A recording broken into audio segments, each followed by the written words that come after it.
The fluorescent lights buzzed. Two men shoved a woman toward the restroom door. Jack Reeves stood 10 feet away, groceries in hand, watching his son disappear into the men's room. He didn't move. Not yet. The woman's scream sliced through the cold air. Sharp, desperate. 30 seconds. That's how long it took him in Kandahar to neutralize four hostiles. But this wasn't a mission. This was aisle 7 of a suburban grocery store on a Tuesday night. And the last time Jack made a split-second call, an innocent man died because of him. His hands, callous, steady, trained to kill, began to shake. The attackers didn't see his face. They didn't know what he was. They didn't know about the 3 years he'd fought to become someone his son could look up to, or the debt he still owed to the ghost that followed him. What they were about to learn would change everything. But first, Jack had to choose: save a stranger or protect the only person who still believed he was good. Jack Reeves had learned to measure time in heartbeats. 3 years ago, each pulse brought him closer to drowning in whiskey and regret. Now at 52, every beat reminded him why he'd climbed out. The grocery store on Maple Street was nearly empty at 8:30 on a Tuesday. He pushed the cart slowly, letting 8-year-old Lucas pick out cereal boxes. The boy's hair stuck up in the back, still damp from soccer practice. These Tuesday night runs were their tradition. 6 months running normal father-son time. He'd been discharged from the Navy SEALs 7 years ago, with honors and nightmares. His wife Rachel had understood, held him through the worst of it. Then breast cancer took her in 6 months, and Jack discovered his training meant nothing against an enemy he couldn't fight. The bottle became his mission. Lucas became collateral damage. The family court judge had been clear: one more incident, and Lucas would go to Rachel's sister permanently. Jack had rebuilt himself from wreckage one day at a time, moved them to this small town where he could just be dad. Lucas turned, holding up 2 boxes. "Which one, Dad?" Jack studied them with mock seriousness. "Left one's got more marshmallows." Lucas grinned and tossed it in the cart. They moved through aisles in comfortable rhythm. Frozen pizza denied. Ice cream sandwiches negotiated. These were the moments Jack lived for now. Ordinary negotiations that felt like breathing after years of suffocating. The restroom hallway was tucked behind the deli counter, narrow with concrete walls and industrial yellow paint. Lucas was bouncing on his toes. "Go ahead. I'll wait here." The boy disappeared through the door, and Jack leaned against the wall. The fluorescent light flickered, reminding him of a Humvee's failing headlamp in Helmand Province. He closed his eyes, willing the memory away. Different country, different life, different man. He counted his breaths. In for 4 hold, for 7 out, for 8. Then he heard it. A woman's voice, raised in protest, cut off mid-word. The solid thump of a body hitting a wall. Jack's eyes snapped open. 2 men were dragging a woman toward the women's restroom 10 feet away. Movements quick and practiced. She wore a server's uniform. One man had her arm twisted. The other pushed open the restroom door. Professional, coordinated. Jack's mind cataloged details automatically. White male, 6'2" leather jacket. Hispanic male, 5'10", gym build. Both carrying, probably, knives. Jack froze. Every instinct screamed at him to move to neutralize the threat. 30 seconds, that's all it would take.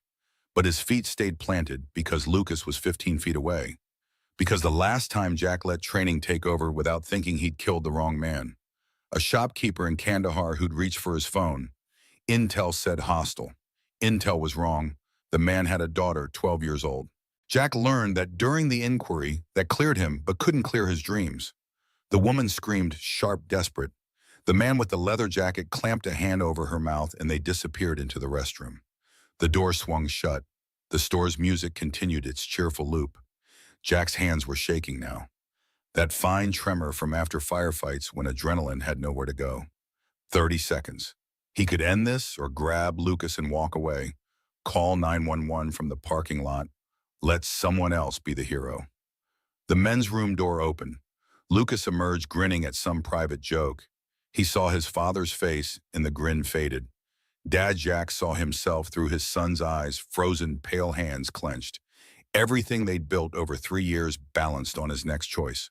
The woman screamed again, muffled, and Jack felt something crack inside him. He couldn't walk away. Rachel's voice was in his head, the last thing she'd said. "Promise me you'll teach him to be brave, not fearless." Brave. There's a difference. Jack met Lucas's eyes. "Stay here, don't move. If I'm not back in 1 minute, you run." Get the clerk. Call 911. Don't come looking for me. Understand? Lucas nodded, eyes wide. Jack turned toward the women's restroom. His hands stopped shaking. The tremor vanished, replaced by cold mechanical calm. He was moving before doubt could root him in place. The restroom door was heavy commercial grade. Jack caught it before it could swing shut, easing it open in silence. Small space, 3 stalls, 2 sinks, hand dryer. The woman was on the floor, leather jacket kneeling on her back, hand over her mouth. The second man pulled duct tape from his pocket. Neither heard Jack enter. Classic mistake. Never assume you're the apex predator. Jack took 2 steps. Leather jacket registered movement too late. Jack's elbow caught the man's temple with surgical precision. Leather jacket went sideways, and Jack followed. Knee driving into the solar plexus. No air, no fight. The second man dropped the tape hand, going for his waistband. Jack saw the knife. Fixed blade, 4 inches, amateur grip. Jack closed distance, trapped the weapon hand, drove his forehead into the bridge of the man's nose. Cartilage crunched. Blood sprayed. The knife clattered. 15 seconds. Jack swept the man's legs, put him face down, knee between shoulder blades. Leather jacket was rising, hand going to his boot. Backup weapon. The woman scrambled backward. Stay down. Jack's voice flat, command clear. Leather jacket found his knife.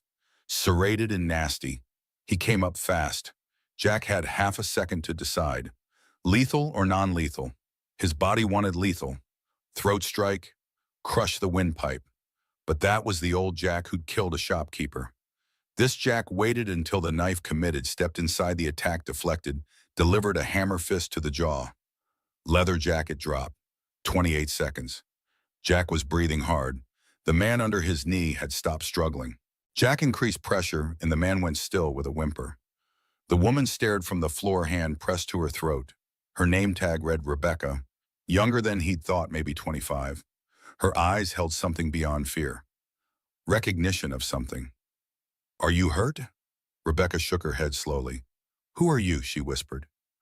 Jack glanced at her. Can you move? She nodded, getting up. Tape. Bring it here. And their phones. She moved quickly, efficiently.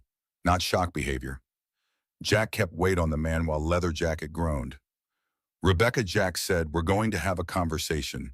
You're going to tell me why these two wanted you badly enough to try this in a public place. Rebecca handed him the tape. Their eyes met.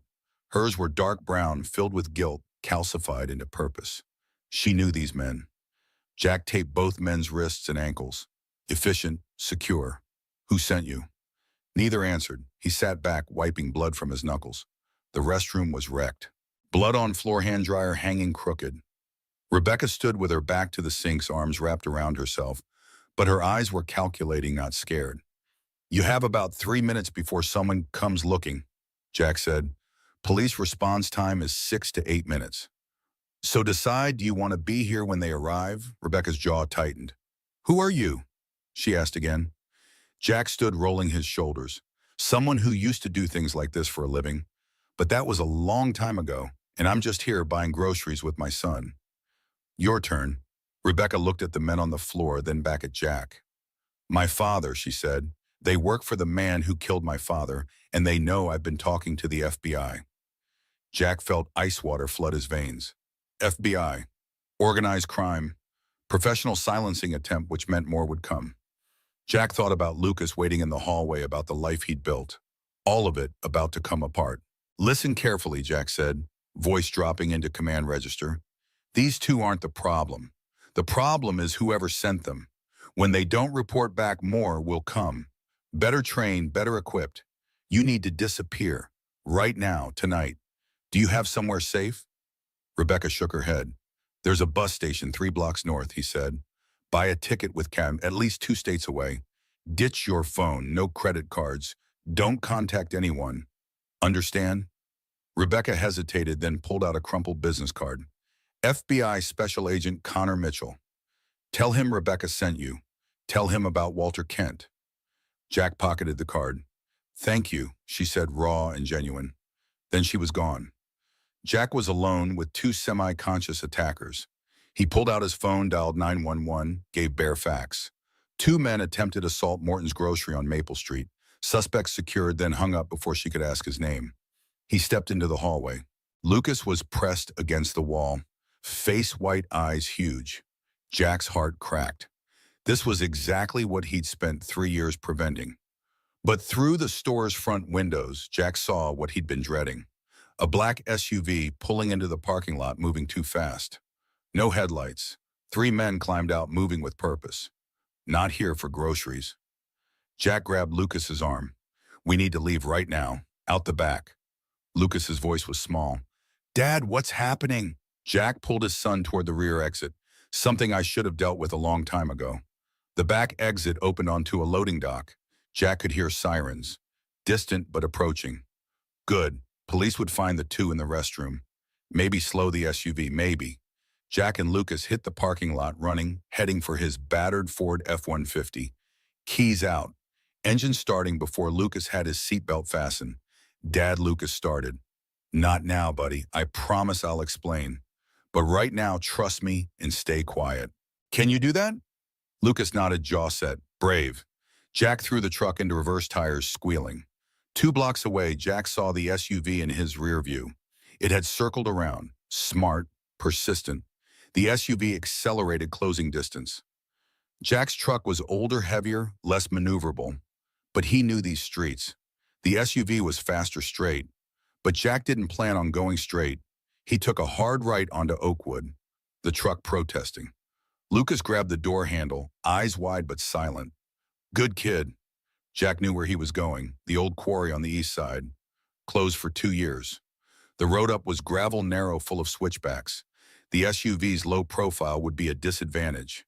He pushed the accelerator down. 50 past 60. Too fast for residential streets, but Jack had run out of options. The SUV matched their speed 3 car lengths back. The driver was mid-30s, focused, professional.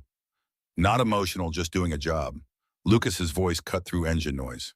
"Dad, are we going to die 8 years old learning the world had teeth?" Jack kept his eyes on the road. "No, I'm not going to let that happen." The turnoff to the quarry appeared. Jack yanked the wheel and the truck fishtailed onto gravel. Loose stones pinging steering wheel, fighting his grip. 4-wheel drive engaged. In the mirror, the SUV took the turn and started to slide, but the driver was good. The SUV straightened and kept coming. The quarry road climbed switchbacks tighter. Jack took each turn faster than smart. The SUV was losing ground. Low clearance, scraping on rocks. Not enough. Jack saw it ahead. The old access gate, closed and chained, rusted chain, brittle gate, worth a shot. Jack aimed for center, accelerated. Lucas braced. The impact was tremendous. Metal shrieking as the gate tore from hinges. The chain snapped. The truck bucked and Jack fought to keep them on the road. Behind them, the SUV slowed, unwilling to risk the same. The hesitation bought 20 seconds. The quarry was a massive limestone bowl, 100 feet deep. The road ended at an overlooked platform, nothing but air beyond. Jack slammed brakes, sliding to a stop 10 feet from the edge. No way forward. No way out except back where the SUV was cresting the final turn. Jack killed the engine. Grabbed Lucas. Out. Stay behind the truck. Do not move unless I tell you. They tumbled out into cold night air. The quarry smelled like stone dust and old rain. The SUV's headlights swept across them. 3 men climbed out, coordinated, better equipped. The lead man had a gun visible in a shoulder holster. The other 2 spread out, flanking. Jack stepped away from Lucas, putting himself between his son and the threat. Empty hands, no phone, no weapons, no plan, except buy time and hope Lucas could run if it went wrong. The lead man stopped 20 feet away, outside hand-to-hand range. "Smart, Commander Reeves," the man said, calm voice, southern accent. "That's a name we hadn't expected tonight." Jack's blood turned to ice. They knew who he was, knew his rank. This was targeted. "I don't know what you think you know," Jack said, "but you've made a mistake. Walk away now." The lead man smiled without warmth. "I'm afraid we're past that point. You interfered with a sanctioned operation. You made yourself relevant. That's unfortunate, but it is what it is. Sanctioned, not mob hitmen, something government adjacent." Jack's mind raced. If these men had institutional backing, this was bigger, darker. "Let the boy go," Jack said. Whatever this is about, he's not part of it. He's 8 years old. The lead man glanced at Lucas. That's exactly why we can't. Liability mitigation. It's not personal, Commander, just operational necessity. Jack understood perfectly. These men were going to kill him and Lucas because loose ends were unacceptable. Everything Jack had built was about to end. Unless the lead man's hand drifted toward his holster. The two flankers were moving, getting into position. 30 seconds before they made their move, Jack had no good options, but he had one bad one. One last mission. He turned slightly, catching Lucas's eye. His son was crying silently, but his hands weren't shaking. Brave, Lucas, Jack said softly, when I move you. Run straight back the way we came. Don't look back. Don't stop. Find someone. Tell them to call Special Agent Mitchell, FBI. Say Rebecca sent you. Understand, Lucas's voice was a whisper. Dad, no. Jack cut him off. I love you, buddy. Every single day of the last 3 years, you've been the reason I kept going. I need you to be brave one more time. Can you do that for me? Lucas nodded, tears streaming. The lead man was giving orders, but Jack wasn't listening. He was counting heartbeats, measuring distances. 3 men, 3 weapons, 20 feet against a 52-year-old construction worker with 3 years of rust. But Commander Jack Reeves wasn't dead. He'd just been sleeping. Jack moved. He didn't go for the lead man. That was expected. Jack sprinted left toward the flanker. The man's hand was halfway to his weapon when Jack closed distance. Straight tackle, and they went down hard. Jack drove his elbow into the man's throat. Felt cartilage give. The gun clattered into darkness. Jack grabbed gravel and threw it at the second flanker's face. Bought 2 seconds. The lead man had his weapon out, tracking, trying for a clean shot. But Jack was moving, rolling, using the downed man as cover. The lead man hesitated, didn't want to hit his own guy. That hesitation cost him. Jack came up with the downed man's Glock. Muscle memory took over.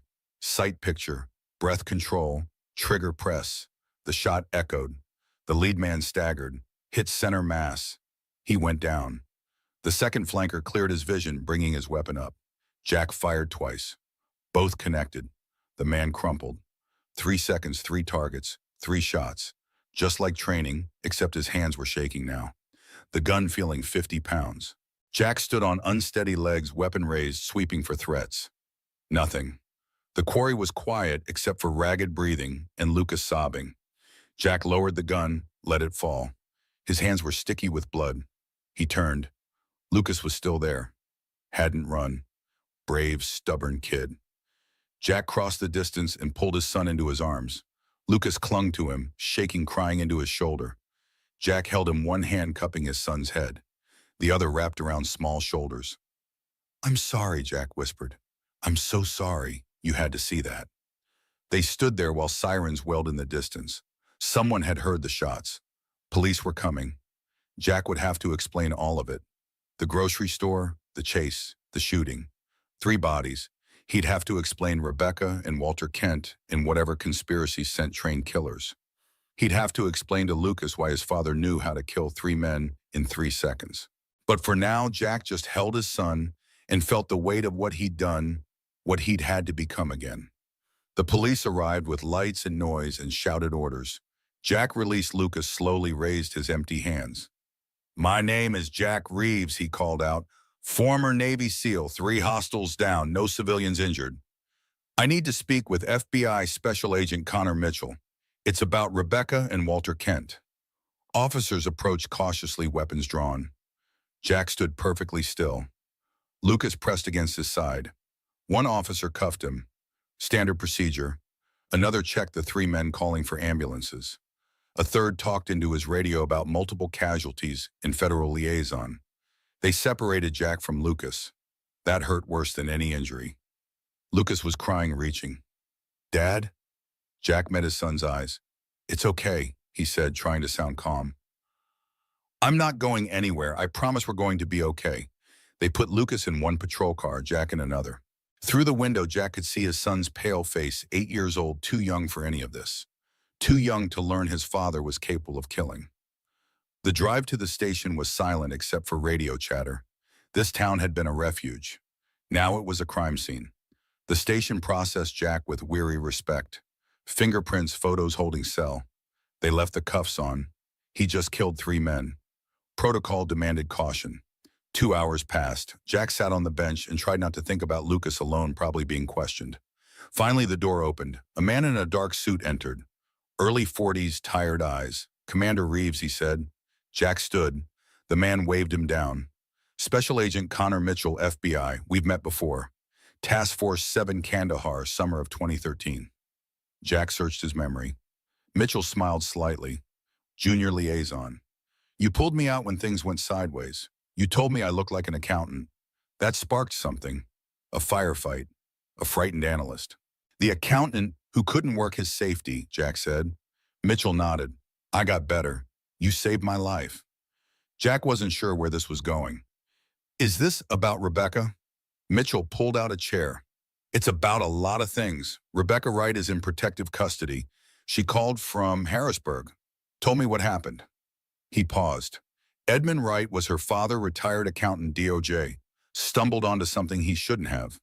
A contract enforcement arm operating inside the U.S. Technically legal under obscure counterterrorism statutes. Practically a hit squad. Wright collected evidence. They killed him. Made it look like a heart attack. Rebecca's been finishing what he started. Mitchell slid a folder across the table. Photos, documents, organizational charts.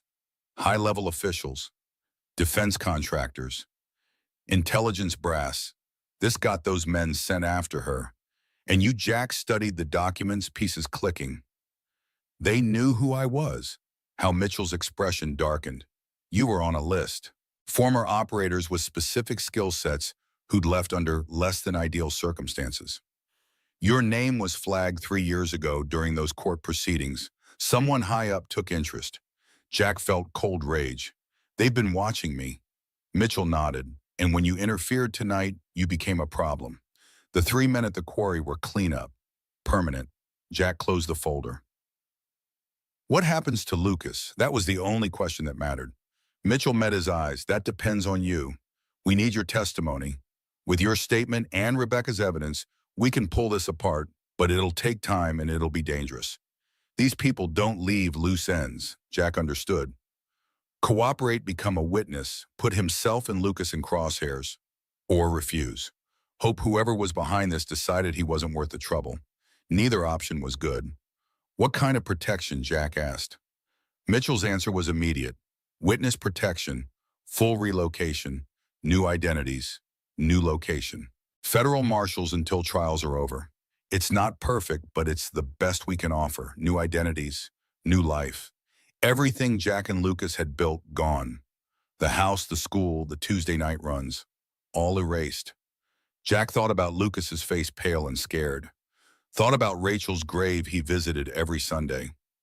Leaving meant abandoning all that, but staying meant risking Lucas's life. That wasn't a risk Jack could take. "I want to see my son," Jack said. "I want to talk to him before I decide."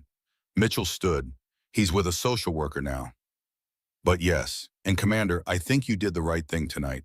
Not the easy thing, the right thing." They brought Lucas to a small conference room. The boy's eyes were red, but he wasn't crying now. He ran to Jack. Jack held his son, memorizing the weight of him, the way his hair smelled like cheap shampoo and soccer field grass. "Are you okay?" Lucas asked. "I'm okay," Jack said. "Are you?" Lucas pulled back. "Those men, you killed them." Not a question, just a statement. Jack wanted to lie to soften it, but he'd promised himself no more lies to Lucas. "Yes," Jack said, "because they were going to kill us, and I couldn't let that happen."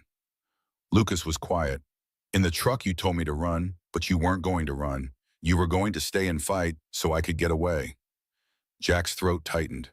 "Yes." Another silence. "Mom told me once that you saved people, that before I was born, that was your job." Jack remembered that conversation. Rachel explaining to 5-year-old Lucas why Daddy had to go away sometimes. "That's right," Jack said. "That was my job." Lucas nodded slowly. "And tonight, that woman and me, you were doing that job again." Jack wanted to explain it was more complicated, but looking at his son, trying so hard to make sense of something senseless, Jack chose his words carefully. "Tonight I protected people who couldn't protect themselves. That's all I ever tried to do. Sometimes I made mistakes. But tonight I did what I had to do to keep you safe. Lucas thought about that. Are we in trouble? So direct, so practical. We're safe right now, Jack said. There are people who will help us stay safe, but things will change. We might have to start over somewhere new. I know that's scary, but I promise I'll be with you. Whatever happens, we'll handle it together. Lucas was quiet for a long time. Then will we still do grocery shopping on Tuesdays? The question broke Jack's heart. Of all the things they might lose, Lucas was worried about their tradition. I don't know, Buddy, Jack said honestly. But wherever we end up, we'll find new traditions, new normal things that are just ours, I promise. Lucas nodded. Then he looked up with eyes too old for eight. Dad, those men you fought, were they bad people? Jack considered. In his old life, enemies had been clear-cut. Tonight's enemies had been American citizens, possibly under government authority. But Lucas needed an answer he could understand. They were people who made bad choices, Jack said. They were trying to hurt innocent people, and they were going to hurt us too, covered up. So yes, they were bad people doing bad things. Lucas seemed satisfied. Okay, I'm glad you didn't let them hurt us. Jack pulled his son close. Me too, buddy. Agent Mitchell returned with paperwork. Witness protection would begin immediately. Safe house short-term while arrangements were finalized. New names, new backgrounds, marshals until trials concluded. Months, maybe years. Jack signed papers, asked questions, made sure Lucas's education would continue, that counseling would be available. The mechanics of disappearing were complex. Every connection severed, every routine abandoned. They couldn't tell anyone where they were going. Rachel's sister would get a call saying they were fine, but couldn't be contacted. School would be told they'd moved. The house would be sold by a third party. Everything tied off cleanly. It was efficient, necessary, and it felt like dying. They left the station before dawn in an unmarked sedan with two marshals. Lucas fell asleep against Jack's shoulder. Jack stared out the window as the town slipped past. The grocery store cordoned with police tape, their trucks still at the quarry. Their house, Lucas's room with his posters, the kitchen where Jack had learned to cook, sober the backyard with tomatoes that would never be harvested. All left behind. Jack felt the weight pressing down. He'd wanted so badly to be normal. But the war he thought he'd left had been waiting all along. The safe house was anonymous ranch style in a suburb 2 states over. Bland neutrals, serious security system. The marshals showed them, panic buttons explained protocols. Lucas took it in with wide eyes. This was an adventure to him, or trying to be. Children were resilient. Jack was grateful. When the marshals left them alone, Jack made breakfast. Scrambled eggs and toast, simple and familiar. They ate in silence. The kitchen had a window looking out on a backyard that wasn't theirs. Everything starting over again. Finally, Lucas spoke. What do we do now? Jack set down his fork. We live. We stay safe. We help the good guys. And we figure out what comes next. One day at a time. It sounded like an AA slogan, but it was all Jack had. One day at a time. Building a new life from wreckage. He'd done it before. Could do it again. Had to. Because giving up wasn't an option. Jack looked at his son pushing eggs around his plate. You okay, buddy? Lucas shrugged. I miss home. The words carried the weight of everything they had lost. Jack nodded. Me too. But we'll make this place home. It'll take time, but we will. Remember how bad things were 3 years ago? Look how far we came. We can do it again. Lucas looked up, something in his eyes. Not quite hope, but maybe the beginning. Promise. Jack reached across the table, put his hand over his son's. Promise, we're going to be okay. Different than before, but okay. I've got you and you've got me. That's all we need. It was a promise he couldn't guarantee, but it was what both needed to believe. Jack said it like it was true, and Lucas accepted it. They finished breakfast. Clean dishes. Jack showed Lucas the bedroom, bigger than his old room, window facing east. Lucas explored cautiously. It's nice, he said, not enthusiastic, but accepting. 8 years old, learning to make the best of circumstances, so much like his mother. 3 months after that night, Agent Mitchell called with news. Grand jury handed down indictments this morning. 15 people, including 2 congressmen and a deputy director at DOD. We're executing warrants now. It's going to be a media circus, but the core conspiracy is broken. Jack felt something unclench. and Rebecca Mitchell's voice warmed. She's good. Testifying this week, then relocating. She asked me to thank you. Said you saved her life. Jack thought about the woman in the grocery store. She would have done the same. Mitchell laughed. Maybe. But you're the one who actually did it. The trials will start in 6 months. You'll need to testify probably multiple times. But after that, assuming convictions, you and your son can choose. Stay in the program or return to your old identities. Return to their old identities. Go back to that town, that life. Jack tried to imagine it and couldn't. Too much had changed. Lucas had a new name now, new friends. Jack had a new job. Going backward felt impossible. Maybe they'd stay Christopher and Chris Mason. Maybe they'd find a third option. That was for later. For now, Jack said thank you and hung up. He stood in the kitchen of a house starting to feel like home. Lucas was at soccer practice. Dinner needed planning. Normal father stuff. Jack smiled. He could do this, one day at a time. A year passed, then another. The trials concluded with convictions. The conspiracy was exposed. Key players imprisoned. Rebecca started a foundation in her father's name. Mitchell got a promotion. The world moved on. Jack and Lucas Christopher and Chris Mason now legally and permanently stayed in their adopted town. Lucas grew, 10 years old then, 11. He played soccer, learned guitar, brought friends home who knew nothing about Navy SEALs or shootouts. Sometimes Jack caught him looking thoughtful, knew he was remembering, but mostly Lucas was just a kid, which was all Jack had wanted. Jack kept working in construction, saved money, and attended AA meetings. 3 years had become 5, heading toward forever. He visited Rachel's grave once a year, bringing flowers as telling her about Lucas's achievements. The grave never answered, but Jack didn't need it to. The conversation was with his memory of her, with the version of himself that had loved her and failed her and ultimately honored her by becoming the father she'd wanted. It was enough, more than enough. On a Tuesday evening, 5 years after that night, Jack and Lucas stood in the cereal aisle of their local store. Different store, different state, different life. But the routine was the same.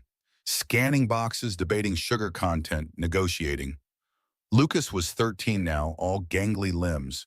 He grabbed a box, tossed it in the cart. Jack raised an eyebrow. That's got more sugar than actual grain. Lucas grinned. You're getting soft in your old age, Dad. Jack laughed. Watch it, kid. I can still take you. Just father and son bickering over groceries on a Tuesday night. They finished shopping, checked out loaded bags. Driving home, Lucas asked, do you ever think about it, that night? Jack had known the question would come. Lucas was old enough now to process what he'd witnessed. Sometimes, Jack said honestly, not as much as I used to. Mostly I think about what came after. About us here now, the life we built. Lucas nodded slowly. Mom would have been proud of you. Of us. The words hit Jack like a physical thing, warm and painful and right. Yeah, he managed. Yeah, she would have been. They drove the rest in comfortable silence, the kind that only exists between people who've survived something together. Later, after dinner and homework, Jack stood in his son's doorway, watching him sleep. Lucas's face was peaceful, relaxed in a way it hadn't been for months after that night. The nightmares had faded. The fear had loosened. He was healing, growing, becoming whoever he was meant to be. And Jack had given him that. Not perfectly, not without Mon, but he'd done it. Protected his son, kept him safe. Taught him that even when the world showed its teeth, there were people willing to stand between danger and the defenseless. It was the only legacy that mattered. Jack Reeves had saved lives in Kandahar, had taken lives in the quarry, had nearly destroyed himself with grief and alcohol, had rebuilt himself into someone his son could respect, and through it all, the constant was simple. Protect what matters. Fight when you must. Hold on to the people you love. The details changed. Missions became construction. Combat became custody hearings. Teammates became a single 8-year-old boy. But the principle held. Jack had learned that the hard way. But he'd learned it. And in learning, he'd become someone he could live with. Someone Rachel would have recognized. Someone Lucas could call Dad without hesitation or fear. Outside stars wheeled in ancient patterns. Inside, Jack Reeves closed his eyes and let sleep take him. Tomorrow there would be work and parenting and all the small struggles of ordinary life. But tonight there was peace. Hard-won, complicated, imperfect peace. And for a man who'd spent half his life at war with enemies with himself with the world's cruelties, peace was everything. The story that began in a grocery store restroom that exploded into violence and revelation and choice had found its ending. Not in triumph or tragedy, but in the quiet accumulation of days. In Tuesday night grocery runs and soccer practices. In a son who smiled easily, and a father who'd earned the right to that smile. In redemption achieved not through grand gestures, but through showing up every day, choosing to be better. That was the real victory. The tires of the unmarked sedan crunched over gravel as they approached the safe house. Jack watched through the rear window as the headlights illuminated a modest ranch-style home, its beige siding turned yellow in the artificial light. No distinct features, no personality. The perfect place to disappear. Lucas stirred against his shoulder, eyes fluttering open. "Where are we?" Jack didn't have an answer that meant anything. Somewhere in Pennsylvania. That's all he knew. The marshals had taken a circuitous route, switching cars twice. Standard protocol. One marshal, a stocky woman in her 40s with close-cropped hair, turned to face them. "Home sweet home for now. You'll be briefed on everything inside." Jack nodded gently, nudging Lucas upright as the car stopped. The night air hit them like a physical force after the warmth of the vehicle. Lucas shivered, pressing closer to Jack's side as they walked toward the front door. The taller marshal moved ahead, performing a final check before ushering them inside. The interior matched the exterior. Neutral, forgettable clean. Furnished with mass-produced items that wouldn't draw attention in a catalog or a memory. The female marshal, Diane Garcia, according to her introduction, walked them through the house, pointing out security features with mechanical efficiency. Panic buttons in every room. Direct line to the local field office. Reinforced doors and windows. The fence around the backyard was higher than standard, topped with privacy screens. No one would see them coming or going. Lucas trailed behind, touching nothing, saying less. His eyes cataloged everything with an intensity that squeezed Jack's heart. 8 years old and already learning to assess escape routes, security vulnerabilities. The instinct to protect a child warred with the reality of what that protection now required. By the time the tour finished in the kitchen, Lucas was swaying slightly with exhaustion. Jack guided him to the larger of two bedrooms. White walls, blue comforter, no personality beyond what a real estate stager might add to make a property seem lived in. Lucas climbed onto the mattress without bothering to change, curling onto his side. Jack eased off the boy's sneakers, pulled a blanket over him. Lucas's eyes remained open, fixed on his father's face. "Will the bad men find us here?" The question hung between them like smoke. Jack wanted to lie, to offer the absolute certainty that every child deserves. But he'd already broken too many promises. "They're very good at hiding people, Lucas. That's their job, and I'm very good at keeping you safe. That's mine."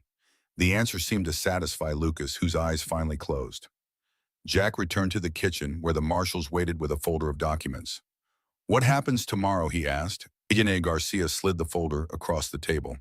"Tomorrow you both cease to exist. Christopher and Chris Mason will be born instead. Everything from your driver's license to your son's school records. Learn it, live it, forget who you were." They explained the rules in clinical detail. No contact with anyone from their past lives. No social media, no distinctive habits or hobbies that might identify them. Never mention specific details about their history. A cover story had been created. Widower from Seattle construction worker relocated after a workplace injury for a fresh start. It would be weeks before the new identification would be fully established, months before they'd be moved to a more permanent location. In the meantime, they would remain here isolated, preparing for their new existence. The marshals would stay in the attached garage apartment, always present, always watching. For protection, they emphasized, though the subtext was clear, to ensure compliance as well. When they finally left Jack alone, he sat at the kitchen table, staring at the documents that outlined the death of Jack Reeves and the birth of Christopher Mason. His fingers traced the edges of a fabricated birth certificate, a forged high school diploma, employment records for jobs he'd never worked. The photograph showed his face but belonged to someone else. Outside, the sky had begun to lighten navy blue, fading to gray. Jack hadn't slept in over 24 hours. His muscles ached from tension and exertion. His mind replayed the events at the quarry in vivid, blood-soaked detail. 3 lives ended by his hand. Necessary, unavoidable, but the weight of it pressed against his chest like a stone. He walked to the living room window, parting the blinds with 2 fingers to watch dawn break over an unfamiliar neighborhood.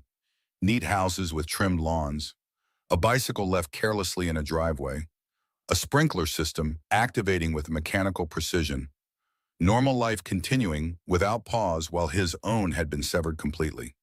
Jack wondered if Rachel's sister had been notified, yet if she stood in her kitchen right now, coffee growing cold as she tried to understand the cryptic message about her nephew's safety. If Lucas's teacher was marking him absent, wondering if he had the flu. If the tomato plants in their garden would wither without water. All the small, everyday connections that anchored a life cut loose in a single night. The floor creaked behind him. Lucas stood in the hallway, hair flattened on one side, eyes puffy from too little sleep. Jack crossed to his son, kneeling to eye level. "Hey, buddy, how about some breakfast?" Lucas's gaze drifted to the window to the neighborhood beyond. "Is this where we live now?" Jack guided him to the kitchen, searching through unfamiliar cabinets until he located cereal bowls, spoons. The simple act of preparing breakfast created an island of normalcy in the sea of strangeness. Jack poured milk that someone had stocked in the refrigerator, pushed the bowl toward Lucas. "Eat something. We've got a lot to talk about." Lucas took mechanical bites while Jack explained in simplified terms what would happen next. New names, new town eventually, new school, new start. With each detail, Lucas's shoulders hunched further, spoon moving slower between bowl and mouth. Jack reached across the table, covering his son's small hand with his own. "I know it's a lot. I know it's scary, but we're together. That's what matters." Lucas looked up, eyes swimming with tears that didn't fall. "But what about Mom?" Jack felt the question like a physical blow. "We can't visit her grave anymore. No more Sunday afternoons with flowers and one-sided conversations. No more tangible connection to the woman who had bound them together. We'll remember her," Jack said finally, "every day, in everything we do. No one can take that away, not even the people who want to hurt us." Lucas nodded, a jerky motion that betrayed his effort to be brave. "I want to call her Rachel instead of Mom when I think about her, so I don't forget her real name." The unexpected practicality of this broke Jack's heart anew. He'd been so focused on physical safety, on logistics and threat assessments, that he'd overlooked how Lucas would process the emotional reality of their situation. "Yes," Jack agreed, swallowing around the tightness in his throat. "That's a good idea." Lucas returned to his cereal, the matter settled in his 8-year-old mind. Jack marveled at his resilience even as he mourned the necessity of it. Children shouldn't need to be resilient in this way. They shouldn't need to create memory systems to hold on to their dead mother's names. After breakfast, they explored their temporary home more thoroughly. The backyard was small but private, fenced with solid wooden panels that revealed nothing to neighbors. A covered patio housed a weathered table and chairs. Inside, the spare bedroom had been set up as an office with a desktop computer Garcia had explained was secure but monitored. Every call, every search, every email would be tracked. They found a small collection of children's books on a shelf, toys in a bin that Lucas was too old for. The kitchen was stocked with basic provisions enough to last several days. Everything carefully selected to be adequate but impersonal. Nothing that might trigger recognition or attachment. They were expected to fill this blank slate with a new life manufactured from nothing. By mid-morning, exhaustion caught up with Jack. He settled Lucas with a book and stretched out on the living room sofa, intending to rest for just a moment. When he woke, the quality of light had changed, the afternoon sun slanting through the blinds. Lucas sat cross-legged on the floor, methodically organizing the toy bin by type and size. "I used to do that with my action figures," Jack commented, voice rough from sleep. Lucas didn't look up, hands continuing their sorting work. Did Christopher Mason do that too? Or just Lucas Reeves? The question knocked the air from Jack's lungs. How quickly his son had grasped the fundamental challenge of their new reality, separating who they had been from who they must become. "They're saying we're the same people, just with different names." "But that's not really true, is it?" Lucas continued. "Because Lucas Reeves has a dead mom named Rachel and lives in a house with a swing set and has a best friend named Miguel. Chris Mason has a dead mom with a different name and lives here and doesn't have any friends yet." Jack slid from the sofa to the floor, joining Lucas amid the scattered toys. "You're right, it's not just the names that are different, but the important things stay the same. I'm still your dad. I still love you more than anything in the world. You're still the bravest, smartest kid I know. No matter what they call us. Lucas considered this, then placed a plastic dinosaur precisely in line with others of similar size. I don't feel very brave, he confessed. Jack gathered him close, feeling the slight tremors running through the small body. That's the secret about bravery, buddy. It's not about not being scared. It's about doing what you need to do even when you're terrified. And you're doing that right now. Lucas leaned into the embrace, accepting the comfort, if not entirely believing the words. The marshals returned late afternoon with takeout containers and more paperwork. Agent Garcia sat across from them at the kitchen table while they ate her partner patrolling the perimeter outside. In 2 days, she explained between bites they would have their first meeting with the team psychologist, who would help Lucas process the trauma and adjust to their new circumstances. Jack bristled at the clinical description of his son's emotional state. Lucas isn't a case file. He's a little boy who saw things no child should see, who had to leave behind everything he knows. Garcia's expression softened, professionalism cracking just enough to reveal genuine concern. That's exactly why he needs professional support, Mr. Reeves. Or Mason, I should say. Better start practicing. Jack wanted to argue to assert that he knew what his son needed better than any stranger with a psychology degree. But the truth was he felt utterly unequipped to guide Lucas through this.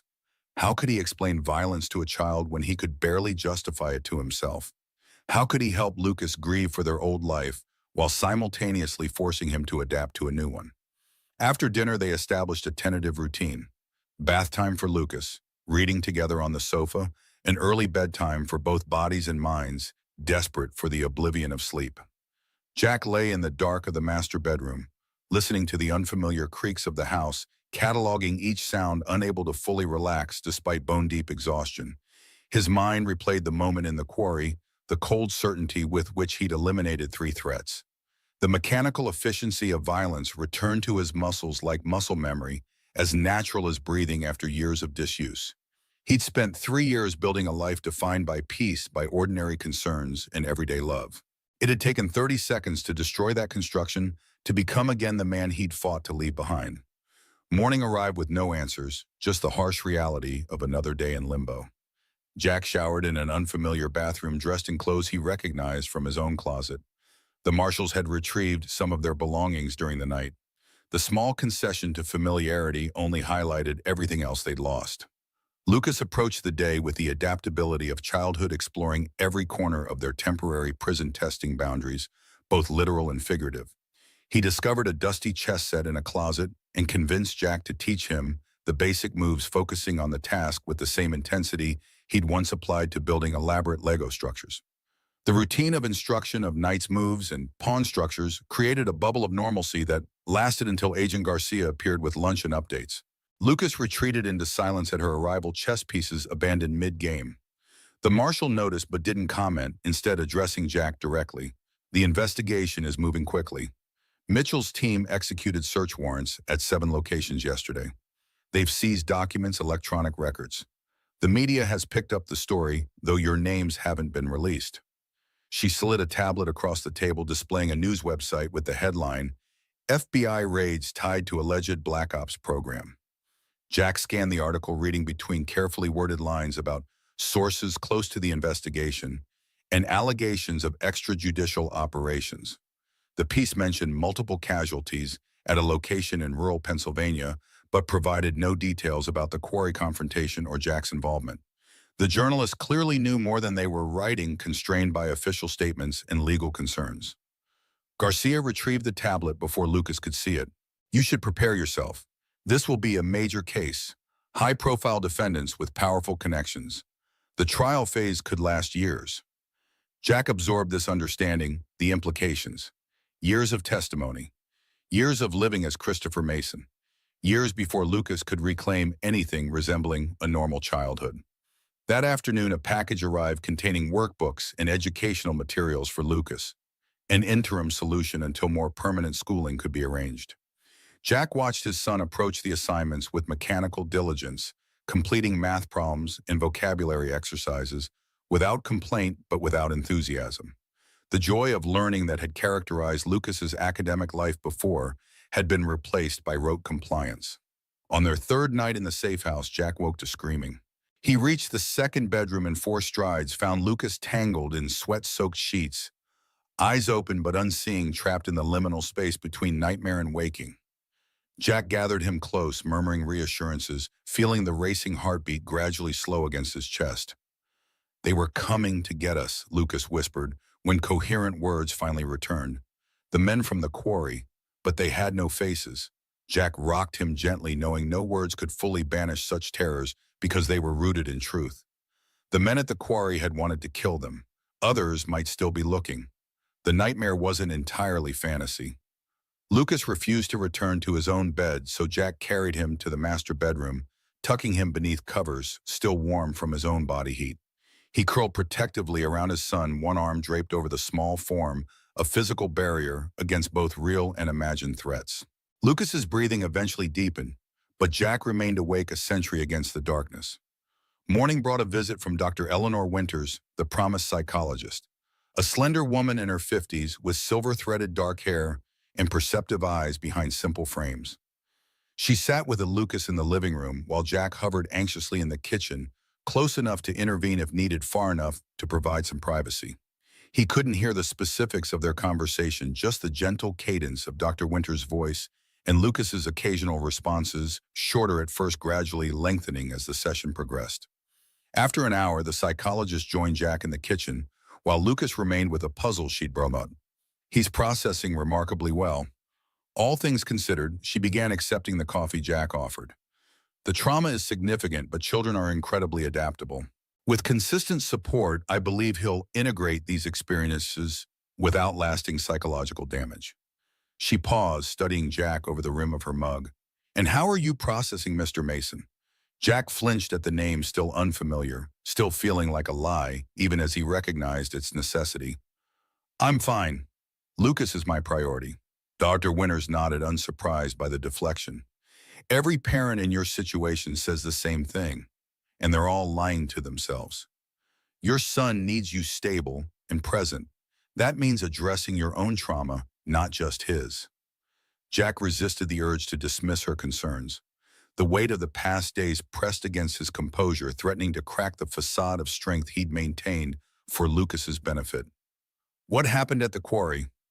"I've seen combat before, taken lives before. This isn't new territory for me." Dr. Winters set down her mug, eyes never leaving his face. "But this is the first time your son watched you kill. The first time your violence and your fatherhood collided so directly. Don't pretend that isn't its own unique trauma." The accuracy of her assessment left Jack momentarily speechless. He'd been so focused on how Lucas had witnessed violence that he'd avoided confronting how he felt about Lucas witnessing him commit it. Their conversation was interrupted by Agent Garcia, who entered without knocking, tension evident in her posture.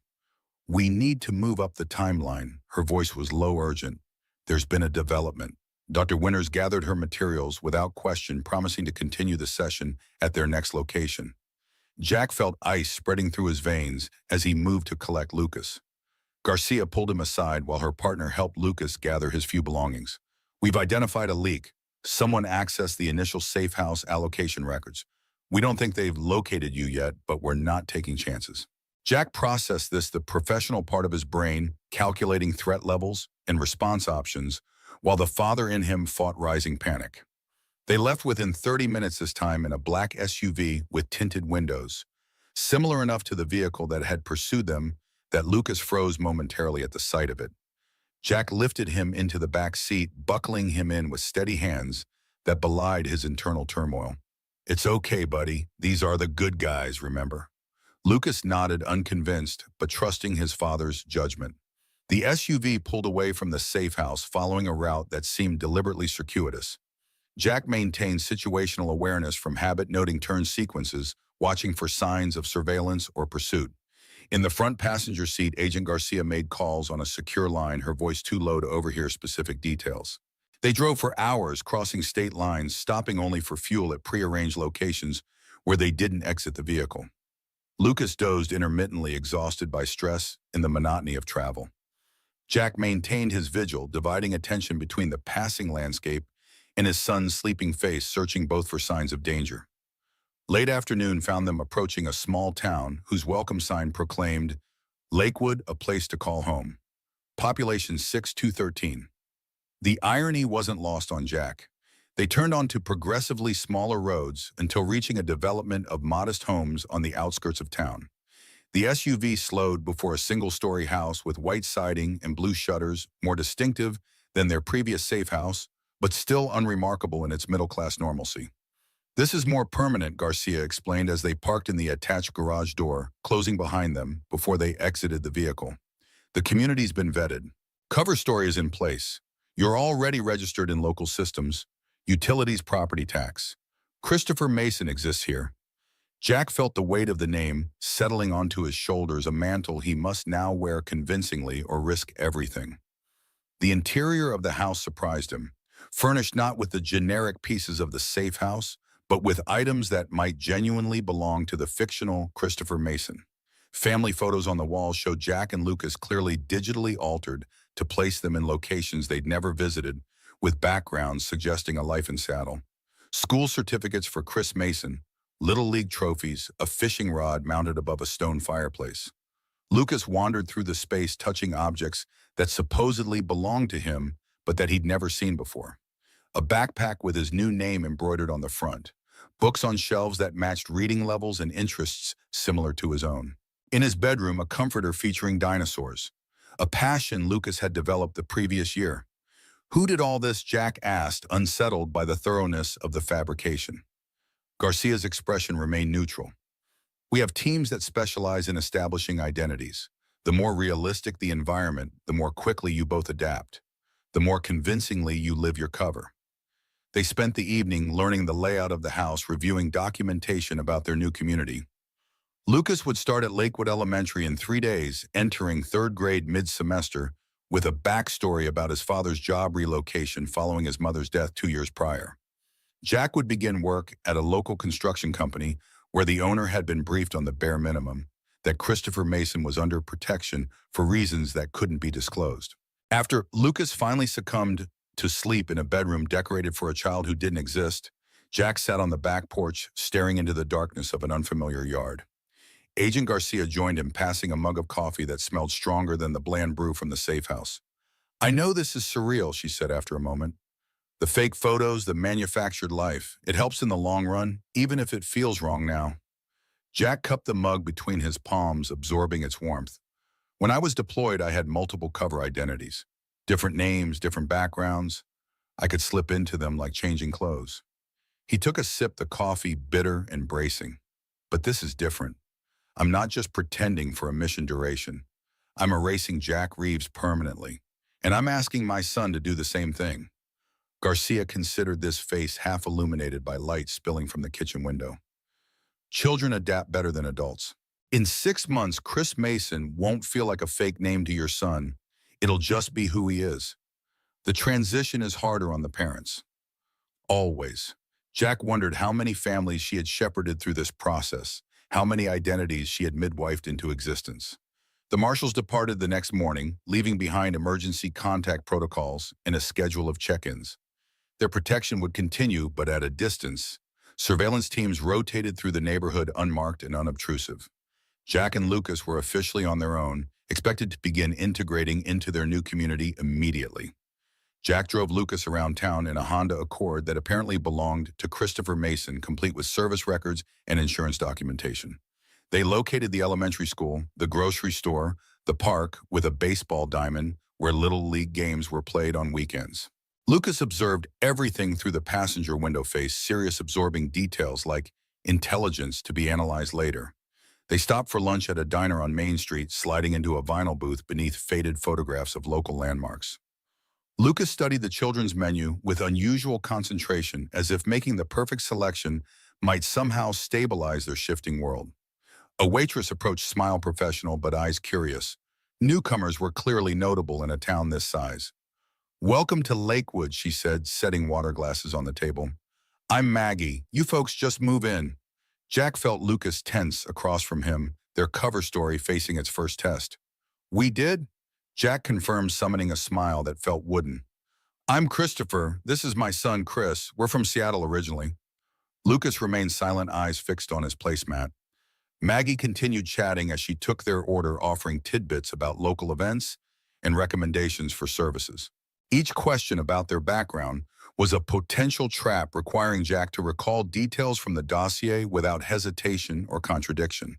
By the time she left to place their order, sweat had gathered at his hairline despite the diner's aggressive air conditioning. You did good, buddy, Jack said quietly when they were alone. Lucas shrugged, tracing the outline of a cartoon character on his placemat with one finger. I didn't say anything. That's okay too. Sometimes saying nothing is the right move until you're comfortable. Lucas looked up, expression too serious for his age.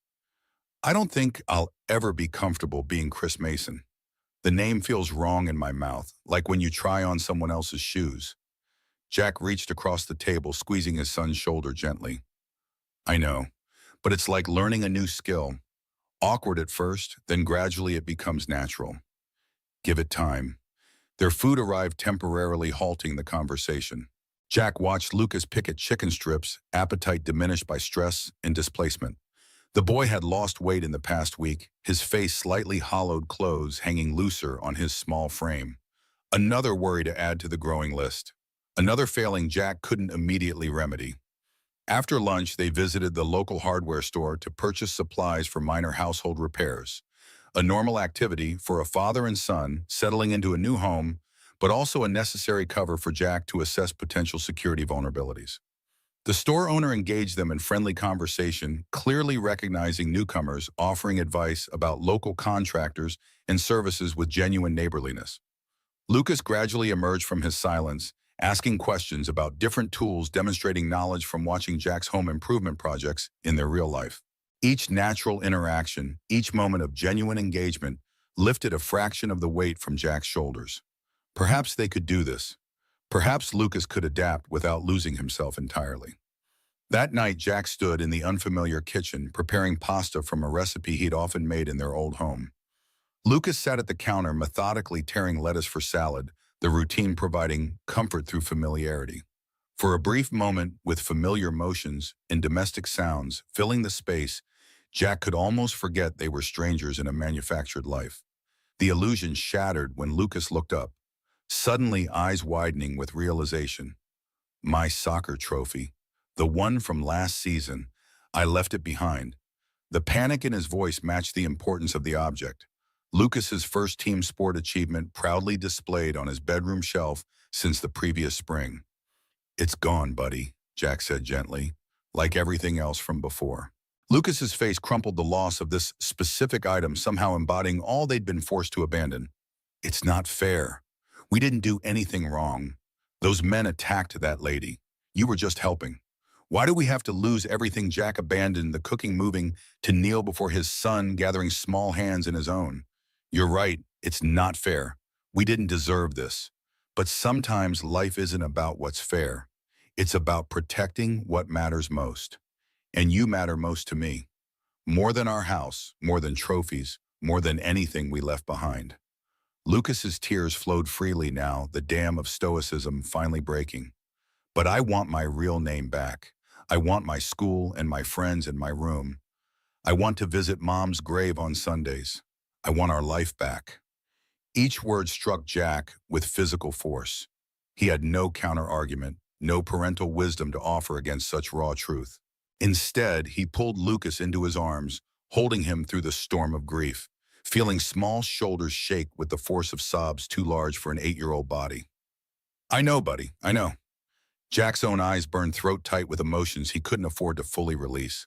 One of them needed to remain steady, and the burden of that stability fell to him alone. Eventually, Lucas's tears subsided, leaving him limp with emotional exhaustion. Jack carried him to the sofa dinner, temporarily forgotten, and held him until his breathing deepened into sleep. Only then did Jack allow a few silent tears of his own mourning, all they had lost, while Lucas couldn't witness his vulnerability. The first week in Lakewood established their new patterns. Lucas began school, navigating the complex social dynamics of being the new kid mid-year. Jack started at the construction company, grateful for physical labor that demanded full attention, and left little energy for dwelling on what couldn't be changed. They settled into the rhythm of their cover identities, practicing the art of selective truth-telling, sharing genuine experiences and preferences where possible, manufacturing backstory where necessary. Lucas proved surprisingly adept at this balancing act, absorbing the details of Chris Mason's fictional history with the same diligence he applied to multiplication tables. Jack maintained vigilance despite the appearance of normalcy, varying routes to school and work, noting unfamiliar vehicles, assessing strangers with the heightened awareness of a man who knew precisely what threats might look like. At night, he checked locks and security systems multiple times, sleep coming in light intervals punctuated by full alertness at the slightest noise. 1 month into their new lives, Jack received a coded message through the secure channel established with Agent Mitchell. Progress on the investigation. 3 more arrests. Hearing dates set for initial defendants. Each development simultaneously validated their sacrifice and extended its duration. Justice advancing, but still distant, requiring their continued absence from their true selves. Lucas made his first friend at school, a boy named Ethan, who lived 3 blocks away and shared his interest in dinosaurs. The relationship developed with the straightforward dynamics of childhood, common interests, proximity, compatible temperaments. Jack watched it unfold with mingled relief and anxiety, grateful for his son's social connection, but fearful of any inconsistency in their cover story. The friendship necessitated greater integration into community life. Playdates, school events, conversations with Ethan's parents who welcomed the newcomers with casual friendliness that Jack struggled to reciprocate naturally. Each social interaction was a test, a performance that required constant vigilance against slips or contradictions. 3 months after their arrival in Lakewood, Dr. Winters visited for a follow-up assessment. She met with Lucas first, then Jack, in the familiar setting of their new home. "You've both made remarkable adjustments," she concluded as their session ended. "But I'm concerned about your isolation, Christopher. You've established routines, surface-level connections, but no meaningful adult relationships." Jack bristled at the observation, accurate though it was. Relationships mean questions, background checks for close friends, vetting by the marshals. It's simpler to keep people at a distance. Safer. Dr. Winters removed her glasses, cleaning them deliberately before responding. Safer, perhaps, but not healthier. Not for you, and ultimately not for Chris. He's watching how you navigate this new world, learning from your example. The words lingered after she departed, an uncomfortable truth Jack couldn't easily dismiss. He had approached their new life as a tactical problem, focusing on security parameters and cover maintenance. But a life sustained only by vigilance wasn't really living. It was merely surviving. And he wanted more than survival for Lucas. The opportunity to expand their social circle arrived unexpectedly through work rather than Lucas's school connections. Jack's foreman, a gruff veteran named Mike Donovan, invited him to a weekend barbecue. Nothing fancy, just some guys from the crew and their families. Jack's instinct was to decline to maintain the protective buffer around their fabricated existence, but Dr. Winter's words echoed in his mind. He accepted bringing Lucas and a store-bought dessert to a modest home filled with the comfortable chaos of multiple families. Mike's wife Caroline welcomed them with genuine warmth, introducing them to others with the easy confidence of a natural connector.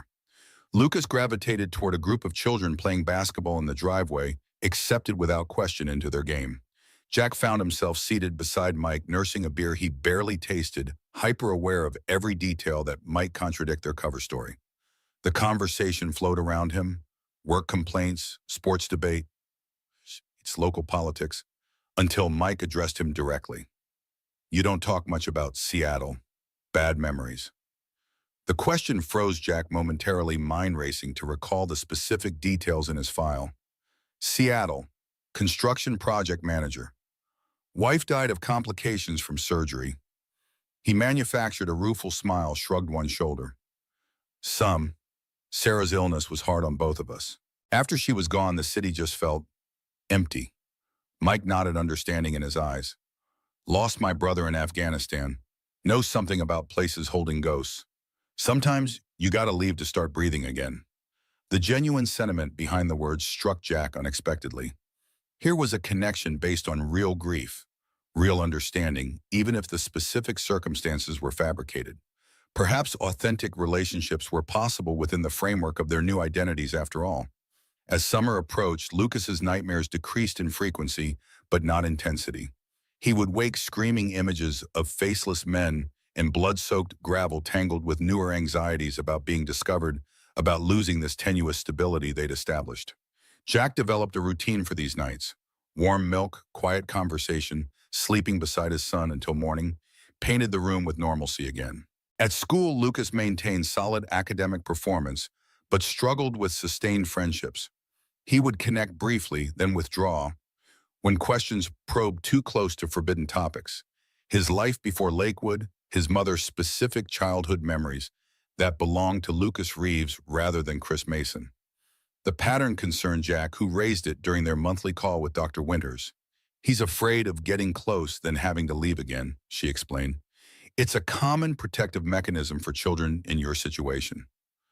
The best counter is stability and reassurance. Jack provided both as best he could, creating new traditions to replace those they'd lost. Saturday morning pancakes, Sunday hikes in nearby state parks, Tuesday night chess matches that had evolved from basic instruction to genuine competition. 4 months into their new lives, Jack noticed a black sedan parked 2 blocks from Lucas's school. The vehicle itself wasn't remarkable, a Ford Taurus common enough to blend anywhere. But it appeared 3 days consecutively in slightly different positions, always with a clear view of the main entrance. Jack photographed it, discreetly documented license plates, sent the information through secure channels to Agent Garcia. Her response came within hours. Not one of ours. Stay alert. Increased surveillance en route. The confirmation of his suspicions sent adrenaline coursing through Jack's system of on-bat readiness, returning with practiced ease. He adjusted his work schedule to personally collect Lucas from school each day, arriving early, positioning himself to observe approaching vehicles and unfamiliar faces. On the third day of this heightened vigilance, Jack spotted the driver. Male, mid-30s, business casual attire, seemingly absorbed in his phone, but positioned for optimal view of the school's exit. A professional conducting surveillance, not an obvious threat, but a clear indication that someone had identified Lakewood as their location, if not their specific identities. Jack resisted the urge to confront the man directly. Instead, he documented everything, maintained normalcy in Lucas's routine while preparing contingency plans. Emergency bags packed and hidden. Escape routes memorized. Safe words established for public situations. The preparations felt grimly familiar. The same protocols he'd established for military operations in hostile territory now applied to a small-town elementary school. Garcia arrived unannounced that weekend, plainclothes and rental car, maintaining their cover while she assessed the situation firsthand. Preliminary analysis suggests he's private sector, she informed Jack, while Lucas was occupied with homework in his room. Likely working for a defense contractor with connections to the case. Not government, but concerning nonetheless. The surveillance continued for a week, then abruptly ceased, the sedan and its driver vanishing as completely as they had appeared. The marshals maintained their assessment that it had been investigative rather than operational surveillance, gathering intelligence rather than preparing for action. The immediate danger had passed, but the breach in their security was undeniable. They've identified Lakewood, Jack stated during a secure call with Agent Mitchell. It's only a matter of time before they narrow it further. Mitchell's voice carried the weight of difficult decisions. We're exploring options. A second relocation is possible, but not ideal. Chris has established connections here. More disruption could compound the trauma. Jack paced the kitchen as they spoke, tension manifesting in physical restlessness. So we wait until they find us specifically. Hope they're just gathering intelligence and not planning something more direct. The edge in his voice betrayed the strain of constant vigilance, of responsibility that never eased. We're increasing protective details, Mitchell assured him, adding resources to the investigation to accelerate the legal proceedings. The sooner we get convictions, the sooner this ends. But the timeline remained frustratingly vague. Months at minimum, likely years before the complex case would conclude and they could consider emerging from hiding. That night, Jack dreamed of the quarry again. The cold air, the smell of stone dust, the weight of the Glock in his hand. But in this version, he missed his shots. The lead man smiled as he raised his weapon, aimed not at Jack, but at Lucas. Jack woke gasping, sheets soaked with sweat, the phantom sound of gunfire echoing in his ears. He moved silently through the darkened house, checking locks, peering through blinds, at the quiet street, repeating the security ritual that had become as necessary as breathing. In Lucas's room, he stood watching his son sleep, chest rising and falling in the peaceful rhythm of childhood. The sight steadied him, reminded him why every sacrifice, every moment of fear and uncertainty was necessary. In the morning, Jack called in sick to work, kept Lucas home from school. They needed a day away from routines and watchful eyes from the constant performance of being the Masons. They drove to a state park an hour from Lakewood, hiked trails through old-growth forest until they found a secluded clearing beside a stream. Lucas skipped stones across the water's surface, momentarily free from the constraints of their fabricated lives. Jack watched, memorizing the sound of his son's laughter, the way sunlight filtered through leaves to pattern his hair with dappled gold. These were the moments worth protecting, worth any price they had to pay. Dad, Lucas called, holding up a perfectly flat stone. "Watch this one." His arm whipped forward, the stone skimming the surface 5 times before disappearing beneath the rippling water.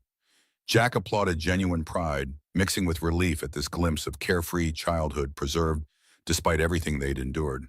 The simple pleasure of the moment crystallized Jack's resolve. He would not allow fear to become the defining feature of their lives, would not permit the threat that followed them to steal Lucas's chance at normalcy. They would remain vigilant, but not paralyzed, cautious, but not captive to anxiety. The men who had forced them into hiding had already taken enough. 6 months into their life in Lakewood, autumn painted the surrounding forests in fire hues. Jack stood at the kitchen window, coffee cooling between his palms, watching fallen leaves skitter across the unfamiliar backyard. The house felt different now, no longer a stage set for their fabricated lives, but something approaching home. Lucas's artwork decorated the refrigerator. The bookshelf held volumes they'd purchased together, creating a shared history that belonged exclusively to the Masons. Agent Garcia's monthly visit coincided with the first frost, her government-issue sedan pulling into their driveway as ice crystals still glittered red on the lawn. She accepted coffee with the familiarity of routine settling at the kitchen table while Lucas finished getting ready for school. Progress updates she began without preamble. Grand jury indictments are official. 15 defendants, including 2 congressmen and Assistant Director Kent from Defense Intelligence. Jack absorbed this, measuring the news against the cost they'd already paid. Timeline Garcia's expression remained professionally neutral, but Jack had learned to read the subtle tells in her posture. The first trials are scheduled for spring. 8 months minimum before your testimony would be required. Likely longer with inevitable delays. Jack calculated the math. Nearly 2 years in witness protection by the time they might see an end. Lucas would be 10 years old, having spent a quarter of his life as someone else. Lucas entered the kitchen, backpack slung over one shoulder, more confident in his movements than he'd been during those first tentative weeks. He high-fived Garcia without prompting. Their relationship had evolved from wary observation to something resembling friendly alliance. The transformation created a complicated pride in Jack, both grateful for his son's resilience and aching that such resilience had been necessary. After dropping Lucas at school, Jack drove to the construction site where he'd been working since their arrival. Physical labor provided both cover and therapy. The rhythmic exertion of framing walls and setting foundations allowed his mind respite from constant vigilance. His co-workers had accepted Christopher Mason as one of their own, a widowed father rebuilding his life through honest work, a narrative close enough to truth that he could inhabit it without conscious performance. That afternoon, Jack received an encrypted message on the secure phone he kept separate from his everyday device. Mitchell requesting video conference 8 p.m. Secure channel. Unusual for the FBI agent to bypass the established communication protocols through Garcia. Jack messaged acknowledgement while unease settled between his shoulder blades. Instinct warning that deviation from routine rarely brought good news. Lucas sensed his father's tension during dinner, picking at his food with unusual restraint. "Everything okay, Dad?" Jack forced a smile, conscious of how closely his son monitored his moods, how quickly anxiety transferred between them. "Just work stuff, foundation issues on the Anderson project." The lie came easily, another small betrayal in service of protection. After Lucas was settled with homework, Jack locked himself in the home office, initiated the secure connection through encrypted channels.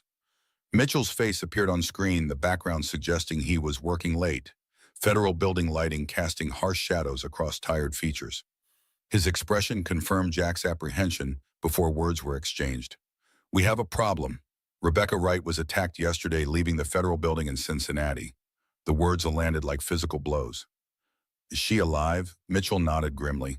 "Stable condition. Professional hit, single shot from approximately 600 yards. Sniper missed center mass by inches. Either they're getting sloppy or she got lucky. Either way, it changes the threat assessment for all witnesses." Jack's mind raced through tactical implications. If Division 17's remaining operatives had identified and targeted Rebecca, other witnesses, including Jack and Lucas, could be compromised as well. "We need to move again." Relocate. Mitchell's hesitation telegraphed complexity. "We're evaluating options."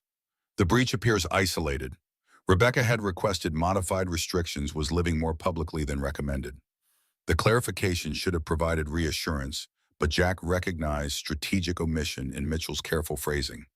Rebecca had greater freedom because she was a civilian witness whose testimony supported but wasn't critical to the case. Jack, as direct participant and perpetrator of justified homicide against Division 17 operatives, remained high value both as witness and as potential target for retribution. "What aren't you telling me?" Jack pressed, years of operational experience detecting the gaps in intelligence sharing. Mitchell's shoulders squared slightly. "Decision made. We've identified additional surveillance in Lakewood. Different operatives from the previous team, more sophisticated, harder to detect. Our assessment is they're actively mapping patterns, not just confirming location."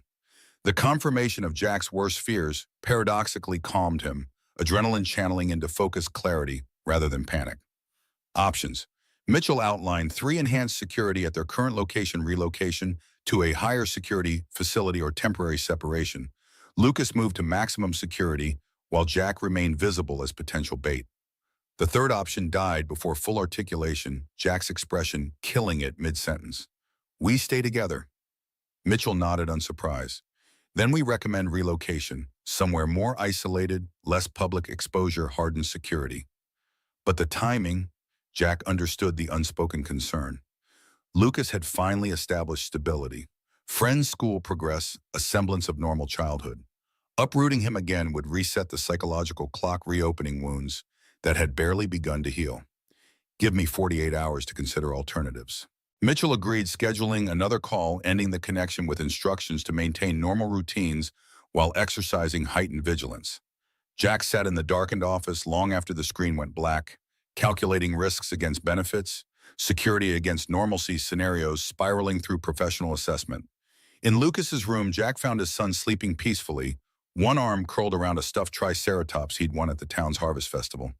The simple vulnerability of childhood preserved despite everything they'd endured. Jack stood watch, mentally cataloging everything he would sacrifice to protect this small, precious life, everything he already had. Morning arrived with unwelcome clarity. Jack prepared Lucas's lunch, packed his backpack, maintained the comforting rhythm of daily routine while hyper-aware of their potential audience. Through the kitchen window, he cataloged cars lining the suburban street, noting a dark sedan parked 3 houses down. Possible surveillance, though too obvious for professionals unless intentionally so. At school drop-off, Jack scanned the perimeter with practiced efficiency, identifying potential overwatch positions, escape routes, security vulnerabilities. Lucas noticed his perceptions sharpened by shared trauma. "You're doing the thing again." Jack forced his posture to relax, his expression to soften. "What thing is that?" "The Navy SEAL thing, where your eyes get all super focused and you look at everything like it might explode." The accuracy of the observation startled a genuine laugh from Jack, momentarily breaking the tension. "Habit from construction, always looking for safety issues." Lucas accepted this with the skepticism of a child who had learned to recognize half-truths, but also understood some questions shouldn't be pressed. He hugged Jack quickly before exiting the car, backpack bouncing as he jogged toward the school entrance, briefly indistinguishable from any other third grader. Jack called in sick to work, using accumulated personal days that Christopher Mason had somehow acquired, along with his fabricated employment history.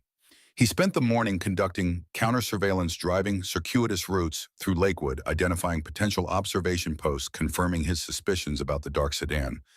Professional operatives rotating shifts, maintaining distance, but definitely focused on the Mason residence. By afternoon, Jack had formulated 3 potential responses, each with its own risk profile. Direct confrontation would force the enemy to reveal capabilities but potentially escalate the situation beyond containment. Escape and evasion would reset their lives but traumatize Lucas further. Enhanced security in place might preserve stability, but only if the surveillance teams weren't advance work for more aggressive action. He collected Lucas from school, maintaining casual conversation about classroom activities and upcoming tests while his peripheral vision tracked a different vehicle, silver SUV, 2 occupants, maintaining consistent distance through turns. Lucas chattered about dinosaur fossils and multiplication tables, the beautiful normality of childhood academic concerns, a surreal counterpoint to the lethal chess game unfolding around them. At home, Jack initiated their rainy day protocol, a series of indoor activities they developed during Lakewood's wet spring. Board games, model building, movie marathon. The routine appeared normal to outside observation, while keeping Lucas safely inside without triggering his anxiety. Each window approach, each exterior door check embedded in natural movement, patterns that would appear unremarkable through surveillance equipment. After Lucas was asleep, Jack conducted a meticulous security sweep, checking existing measures while calculating potential enhancements. The house had been selected for defensibility, limited approach vectors, reinforced entry points, panic room disguised as walk-in closet in the master bedroom. Adequate against conventional threats, potentially insufficient against the specialized operators Division 17 might deploy. His secure phone vibrated at precisely 10:00 p.m. Garcia, not Mitchell, voice tight with controlled urgency. Change of plans, extraction team en route. ETA 30 minutes. Pack essentials only. Jack absorbed this with the calm efficiency of operational experience. Threat assessment, Garcia's hesitation communicated more than her words. Active hostiles identified entering Lakewood city limits 40 minutes ago. 3-vehicle convoy, minimum 6 operators based on preliminary surveillance.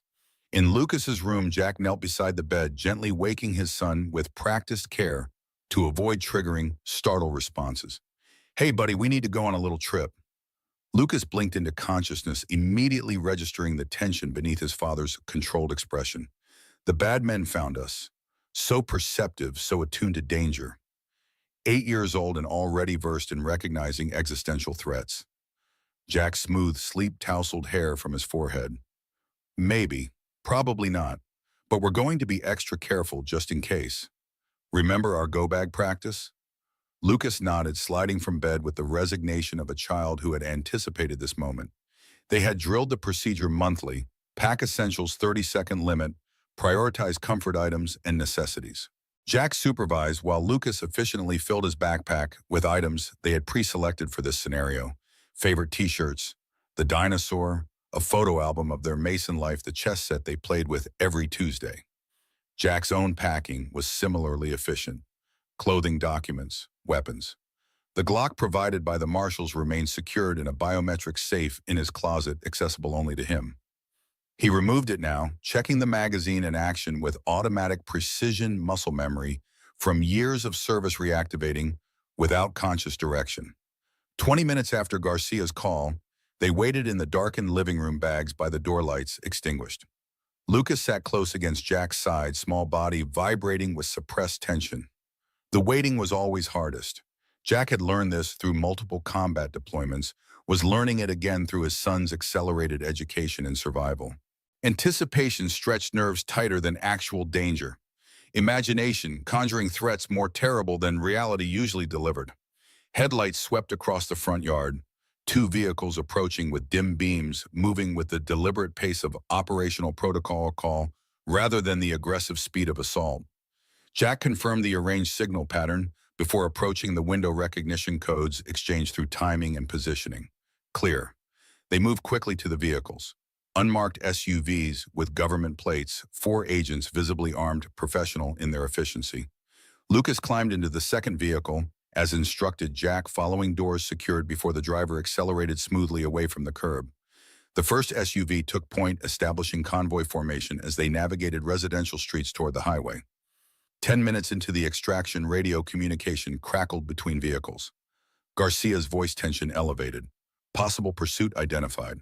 Black sedan, two occupants turned onto Route 16 30 seconds after convoy. The information processed through Jack's tactical filter, professional surveillance transitioning to pursuit, suggesting the extraction had been detected despite precautions. The convoy increased speed, maneuvering through sparse late-night traffic with controlled urgency. Lucas pressed closer to Jack's side, sensing the shift in energy despite the absence of explicit explanation. Jack maintained physical contact, one arm around narrow shoulders, steadying presence against escalating danger.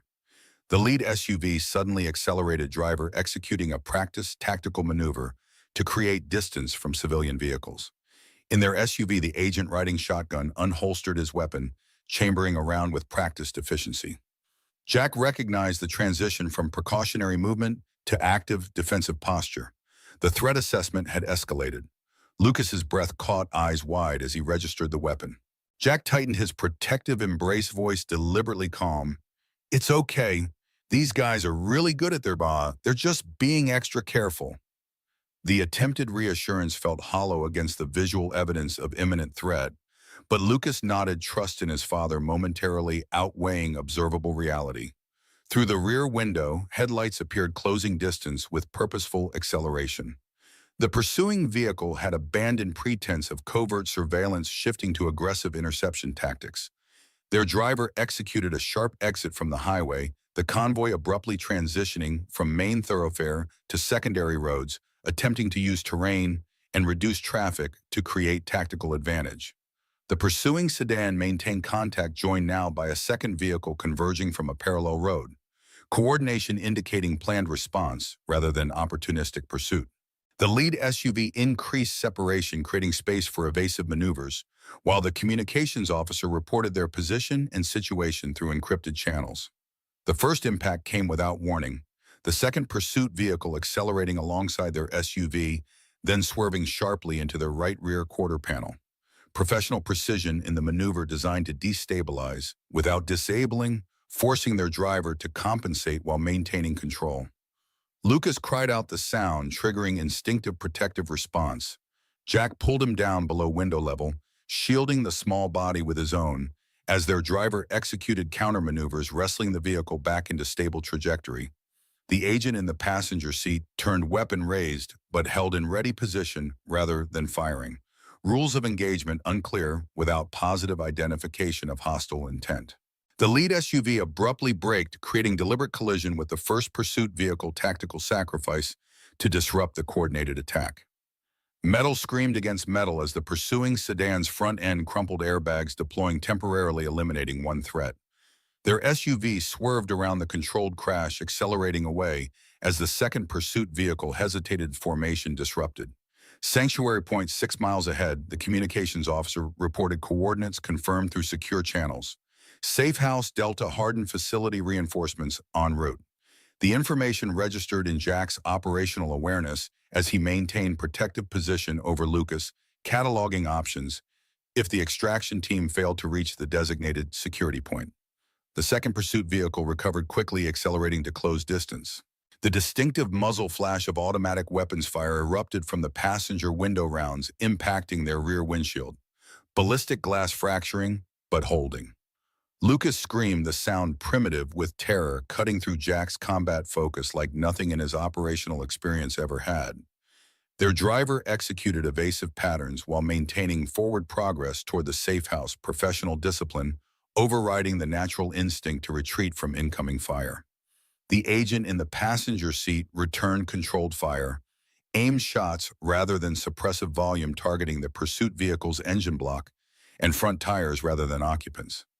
Jack maintained protective coverage, body curled around Lucas, creating human armor against ballistic threats. His son's small frame shook with silent tears, face pressed against Jack's chest, hands clutching his shirt with desperate strength. "It's going to be okay. I've got you. I won't let anything happen to you." The promises felt simultaneously absolute in intent and tenuous in capability. Jack would die protecting his son, but even that ultimate sacrifice might prove insufficient against determined professional operators. The safe house appeared ahead, nondescript commercial building with reinforced security features, visible only to trained observation. Steel shutters disguised as decorative elements, ballistic glass and commercial framing, defensive positions constructed with architectural subtlety. Their driver accelerated toward the loading dock access point, security doors already rising to receive them. The pursuit vehicle closed final distance, passenger leaning further out the window weapon, transitioning to target their SUV's vulnerable rear tires. The agent in their passenger seat fired precisely 3 rounds in controlled sequence. The pursuit driver's side windshield starred with impact points, vehicle suddenly veering sharply right, control lost as the driver was neutralized. Their SUV cleared the safe house entry point, with minimal clearance security shutters immediately descending behind them, sealing the access point with reinforced barriers. Armed personnel moved with practiced efficiency, establishing defensive perimeter medical response team, approaching the vehicle as doors opened. Jack maintained protective hold on Lucas as they exited, transitioning from vehicle to facility interior under armed escort. The building's exterior commercial appearance masked internal security infrastructure. Reinforced walls, surveillance systems, multiple defensive layers between entry points and secure areas. A bunker disguised as business property, deliberately unremarkable from outside observation. Lucas clung to Jack's side as they were escorted to a windowless conference room converted for temporary shelter. Cots positioned against walls, supplies stacked in organized sections, medical equipment staged for emergency response. A female agent approached with medical kit, focusing first on Lucas' professional demeanor, softening slightly as she addressed the visibly traumatized child. "Let's make sure you're okay, young man. Just a quick check." Jack maintained physical contact as the medic conducted assessment, monitoring vital signs, checking for injuries concealed by adrenaline response. Lucas submitted to examination with the resigned compliance of a child who had learned that resistance was futile, that adult decisions would proceed regardless of his preferences. The realization twisted in Jack's chest. His son was losing normal childhood responses, adapting to crisis with premature maturity. "Clean bill of health," the medic confirmed, offering Lucas a juice box from her supply kit. Small gesture of normalcy amid extraordinary circumstances. She turned professional attention to Jack, noting a laceration along his forearm, sustained during protective maneuvers without conscious registration. He submitted to treatment with the same automatic compliance he recognized in his son, operational mode superseding personal consideration. Agent Garcia arrived 20 minutes later, direct from field coordination fatigue, evident beneath professional composure. She briefed Jack efficiently. Pursuit neutralized 3 hostiles in custody, 2 killed in engagement, safe house security established with additional forces deploying to create defensive perimeter. Tactical victory in immediate terms, strategic implications still developing. What's the long-term plan? Jack pressed voice low to avoid Lucas overhearing as the boy finally succumbed to exhaustion on a nearby cot. Garcia's expression communicated complex calculation, weighing security protocols against practical realities, organizational procedure against human factors. Higher security facility, remote location, minimal external contact until trial phase concludes. Jack absorbed the implications. Further isolation, increased restrictions, additional severance from the tenuous normality they'd established. Lucas would lose his school connections, his emerging friendships, the fragile roots he'd begun to establish. The psychological impact would be significant compound trauma layered upon existing adaptive challenges. What about a more aggressive option? Jack suggested, operational mind-generating alternatives. Use me as the focal point. Controlled exposure, deliberate visibility. Draw them out against prepared positions. Garcia registered the suggestion without visible reaction. Professional mask firmly in place. Considered and rejected. Risk profile unacceptable, particularly regarding the minor. Lucas stirred restlessly, caught in dreams that twisted his features with distress. Jack moved immediately to his son, gentle hand on shoulder, providing reassuring contact without fully waking him. The protective gesture highlighted the fundamental challenge, balancing operational security against psychological welfare, physical safety against emotional health. No tactical solution could fully resolve the competing priorities when an 8-year-old boy's well-being hung in the balance. Jack remained beside the cot through the night, alternating between watchful alertness and brief intervals of tactical rest, combat-conditioned sleep that maintained partial awareness of surroundings. Lucas woke several times disoriented and frightened, requiring reassurance and physical contact before returning to fitful slumber.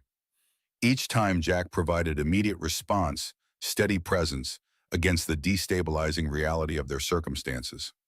Morning arrived with institutional fluorescent lighting rather than natural sunrise, the windowless facility maintaining consistent illumination without reference to external time cycles. Lucas woke, fully momentary confusion transitioning quickly to resigned recognition. Another displacement, another disruption, another loss of tentative stability. Breakfast arrived on institutional trays, nutritionally adequate, aesthetically uninspiring. Lucas picked at scrambled eggs and toast appetite, diminished by stress and uncertainty. Where are we going now? The question carried the weight of experience. A child who understood that current circumstances were temporary, that another relocation, another identity, another adaptation awaited. Jack hesitated, balancing truth against protection. Somewhere safe, somewhere we can stay until all this is over.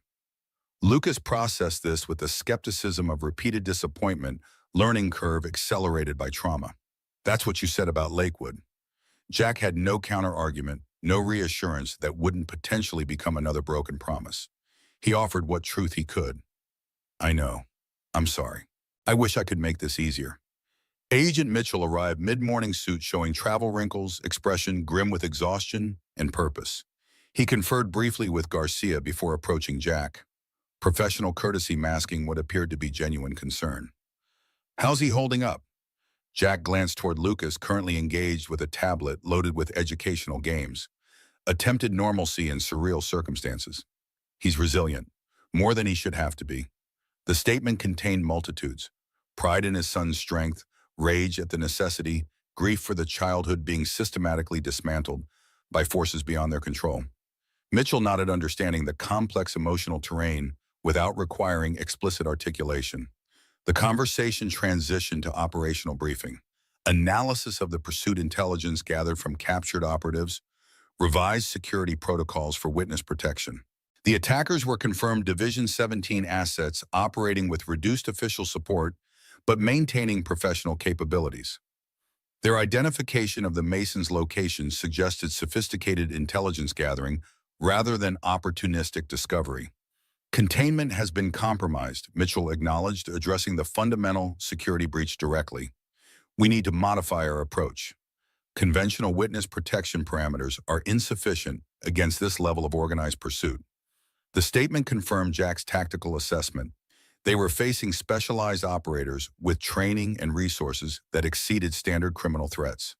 What's the alternative? Jack pressed strategic mind-generating and discarding options with automatic efficiency. Mitchell shared a tablet screen displaying facility schematics, remote location, mountainous terrain, extensive security and infrastructure. Special operations facility repurposed for high-value asset protection.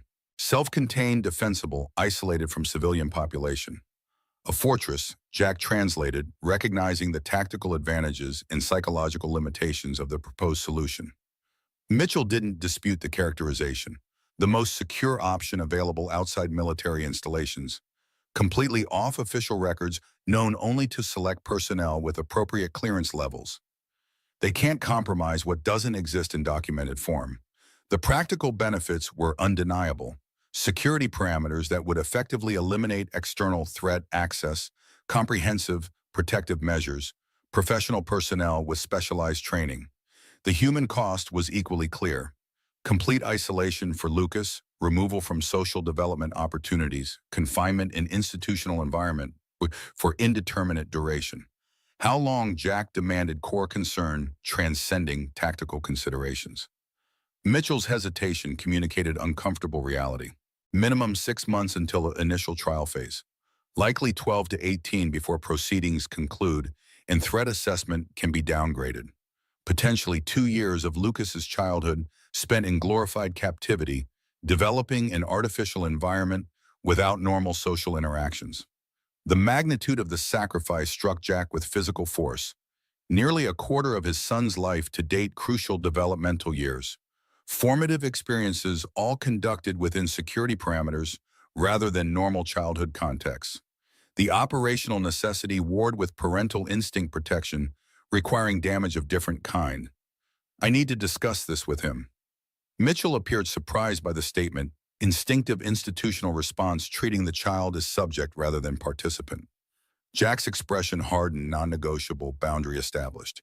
He's 8 years old, not a package to be relocated without consultation. He's lost enough control over his life already. I won't take this decision away from him, too. Mitchell conceded with professional grace, recognizing the moral authority of parental determination, even within security constraints. The concession shifted power dynamics subtly, acknowledging Jack's primary responsibility to his son's well-being above operational expedience, human factors prioritized over procedural efficiency. Jack approached Lucas with careful consideration, settling beside him on the utilitarian cot that had served as bed during their emergency shelter. They needed to talk about what happened and what would happen next.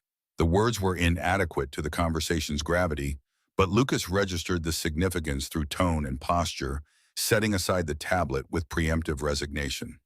Those men last night, they're the same kind of people from the quarry, aren't they? The insight demonstrated Lucas's developing pattern recognition, connecting current events to foundational trauma with perceptive accuracy. Jack confirmed with appropriate honesty, respecting his son's intelligence while measuring information against emotional capacity. Yes, they work for the same people. They're trying to stop us from helping the FBI put the bad guys in jail. Lucas processed this with visible effort, young features concentrating on complex causality. So they'll keep coming after us. Jack wanted to offer false reassurance to promise absolute safety and imminent resolution. The temptation to lie warred with his commitment to age-appropriate honesty, to building trust through difficult truth rather than comforting fiction. They might. That's why Agent Mitchell wants to take us somewhere super secure, somewhere they definitely can't find us. Lucas considered this with the pragmatic assessment of a child who had adapted to extraordinary circumstances. Like a secret base, Jack smiled despite the situation's gravity, his son's resilience manifesting in capacity to frame danger within adventure narrative. Something like that, very remote, very secure. The simplification masked complex reality. Isolated facility designed for high-value protection, institutional environment with limited external contact. Essentially voluntary incarceration justified by external threat. Jack outlined basic parameters in age-appropriate terms, emphasizing security benefits while acknowledging lifestyle limitations. No regular school, no neighborhood friends, no normal routines like we had in Lakewood. Lucas absorbed this small features showing calculation beyond his years, weighing benefits against costs with premature maturity. Would we be safe? Really safe? The question penetrated to core concern, child's perspective, cutting through tactical assessments to fundamental priority. Jack offered the most honest answer possible, balancing reassurance against realistic assessment. As safe as anyone can make us. The best protection available. The qualification registered in Lucas's expression, recognition that absolute safety remained unattainable, that risk could be managed but never eliminated. This understanding belonged to adults, to combat veterans, to intelligence professionals, not to third graders who should be concerned with playground politics and multiplication tables, rather than relative security parameters. Will it make the bad men stop looking for us? Lucas pressed, seeking certainty where none existed. Jack resisted automatic reassurance, choosing measured honesty instead. It will make it much harder for them. And while we're there, the FBI will be working to catch all of them. Put them in jail where they can't hurt anyone. Lucas processed this connecting cause to effect with developing logical framework. How long, the question Jack had anticipated, had dreaded providing truthful answer. A long time, maybe a year, maybe more. Lucas's shoulders slumped, physical manifestation of spiritual defeat. His next words emerged quiet, resigned rather than rebellious. I'm never going to have a normal life again, am I? The question lanced through Jack's defenses, paternal protective instinct, colliding with operational reality. He gathered Lucas close physical comfort where verbal reassurance would ring false. That's not true, this won't last forever. We'll get through this, and then we'll build whatever kind of normal life you want. The promise felt simultaneously essential and tenuous, absolute in intent, uncertain in execution, dependent on factors beyond his control. Lucas accepted the embrace without resistance, but without his earlier desperate clinging, emotional adjustment already progressing toward premature self-containment. When do we leave? The practical question reflected emotional resignation, acceptance of inevitable displacement after multiple similar experiences. Soon. Tomorrow, maybe. The FBI is getting everything ready. Jack maintained physical connection as he outlined what little he knew about their destination. Mountain location, specialized facility, comprehensive services within security perimeter. Lucas listened with unnatural stillness, processing information without typical childhood questions or protests, adaptation mechanisms engaging with disturbing efficiency. What about my stuff? The question reflected natural childhood priorities, possessions representing stability and identity amid chaos and displacement. We had to leave it behind, buddy.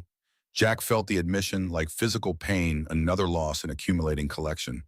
But they'll bring us new things, whatever you need. Lucas nodded, accepting this latest sacrifice with resignation born of repeated experience. Not the first possessions left behind, not the first attachments severed by necessity. The psychological impact of such repeated disruption would require professional intervention, long-term therapy to process compound trauma and develop healthy coping mechanisms. I just want my chess set, the one we play with on Tuesdays. Such a small request amid catastrophic disruption, continuity of single ritual, representing stability and connection. Jack felt simultaneously heartbroken at the modesty of the request and determined to fulfill it, regardless of operational complications. I'll make sure we get it, or one just like it. Chess on Tuesdays, no matter where we are. That's a promise I can keep. The commitment represented more than the specific object. Pledged to maintain emotional connection, familiar ritual, parent-child bond, despite external chaos. Lucas accepted this with cautious trust experience, having taught that circumstances could override promises regardless of parental intent. That afternoon, Agent Garcia arranged video conference with Dr. R. Winters, providing psychological support through secure communication channels. Jack observed the initial interaction from calculated distance, close enough to provide security presence, far enough to allow therapeutic privacy.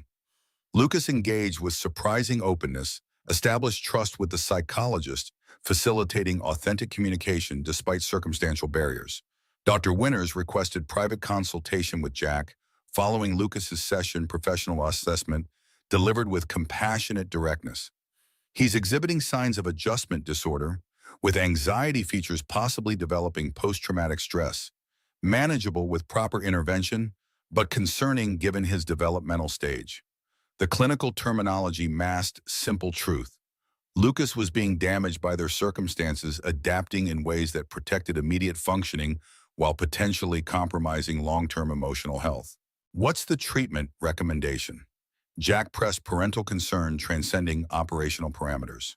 Dr. Winters outlined comprehensive approach, regular therapy, structured routine within security constraints, maintenance of father-son attachment as primary protective factor, consistency wherever possible, honest communication about circumstances, age-appropriate inclusion in decision-making to preserve sense of agency.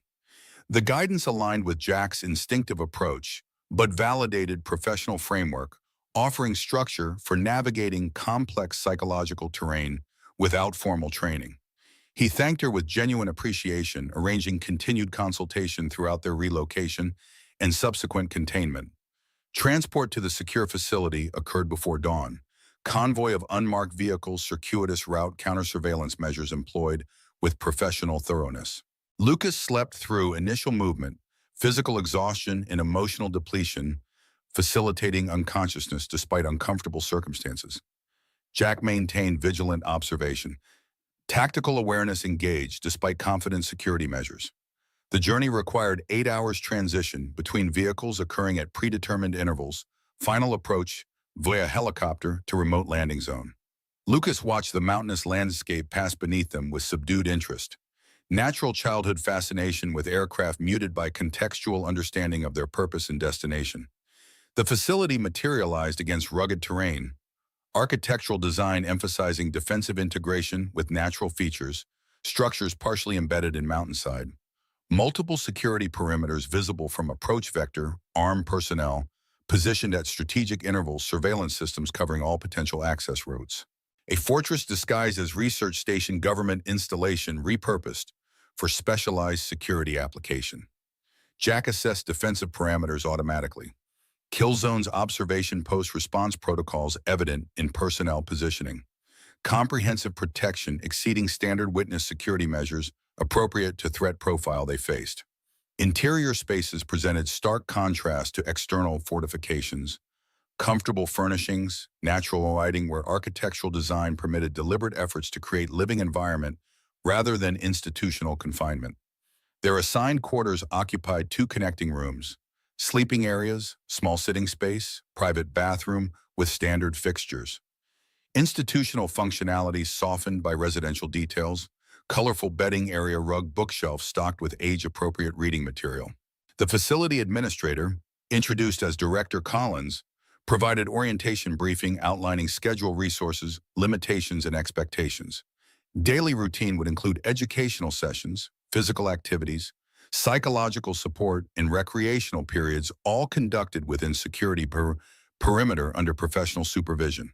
Approximately 30 personnel staffed the facility combination of security specialists and support services.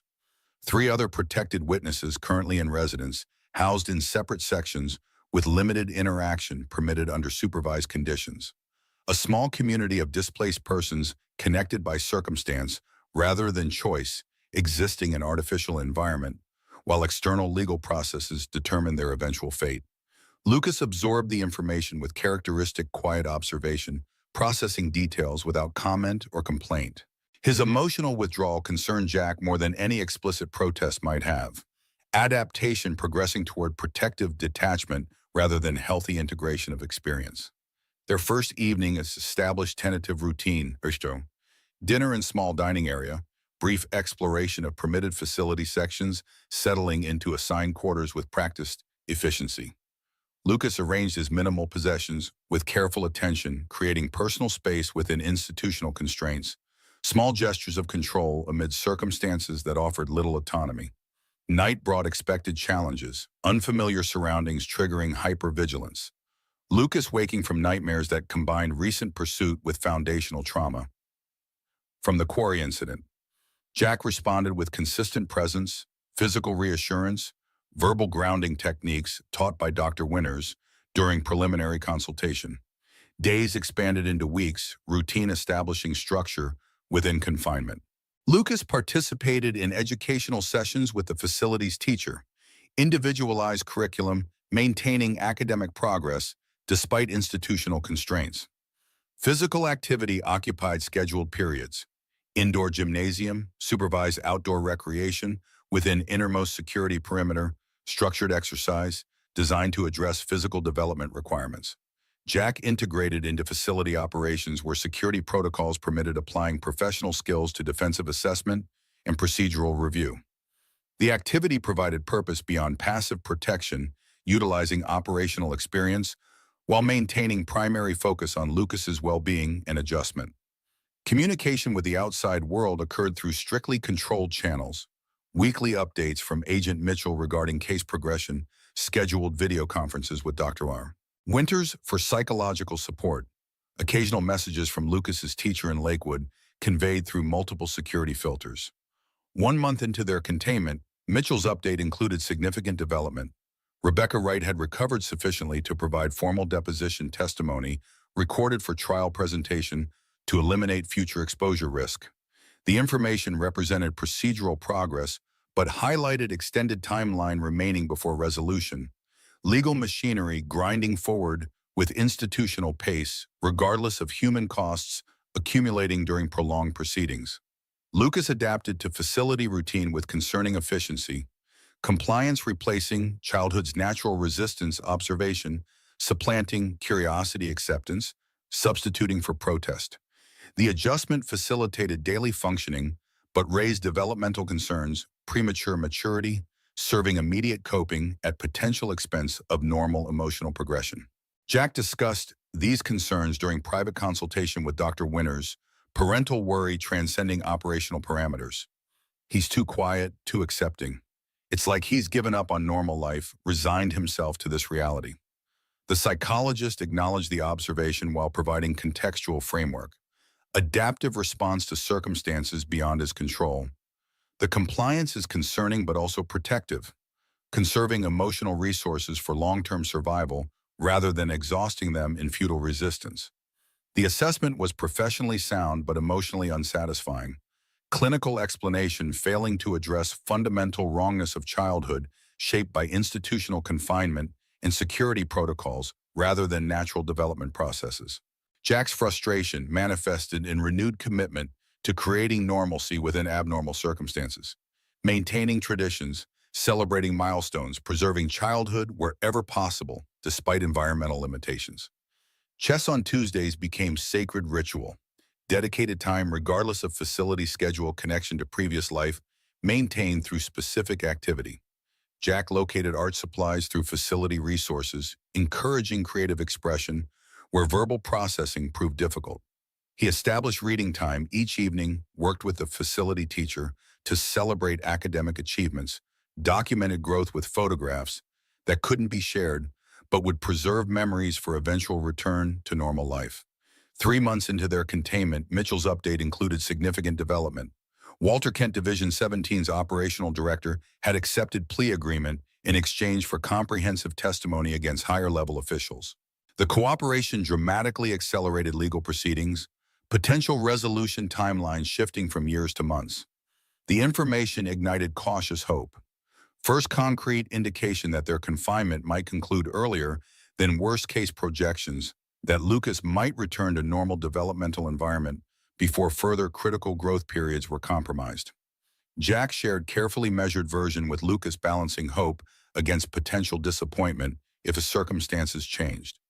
5 months after facility arrival, trial proceedings began against primary defendants, congressional representatives, Defense Department officials, private contractors who had facilitated Division 17's extrajudicial operations. Mitchell provided regular updates as prosecution presented evidence, including Rebecca Wright's recorded testimony and comprehensive documentation assembled through federal investigation. Jack's recorded testimony was presented during third trial week. Deposition taken within facility security parameters, eliminating transportation risk, while fulfilling evidentiary requirements. Lucas observed the preparation process with somber understanding, comprehending the connection between his father's statements and their continued confinement without requiring explicit explanation. As proceedings continued, security assessments began incorporating potential resolution scenarios, graduated reduction in protection levels as threat sources were systematically neutralized through legal process. Preliminary planning for post-containment transition initiated, considering options for eventual return to civilian life under modified identity parameters. 6 months into facility confinement, jury deliberation began in the primary case. 12 citizens evaluating evidence against powerful defendants, determining consequences for systemic abuse of governmental authority.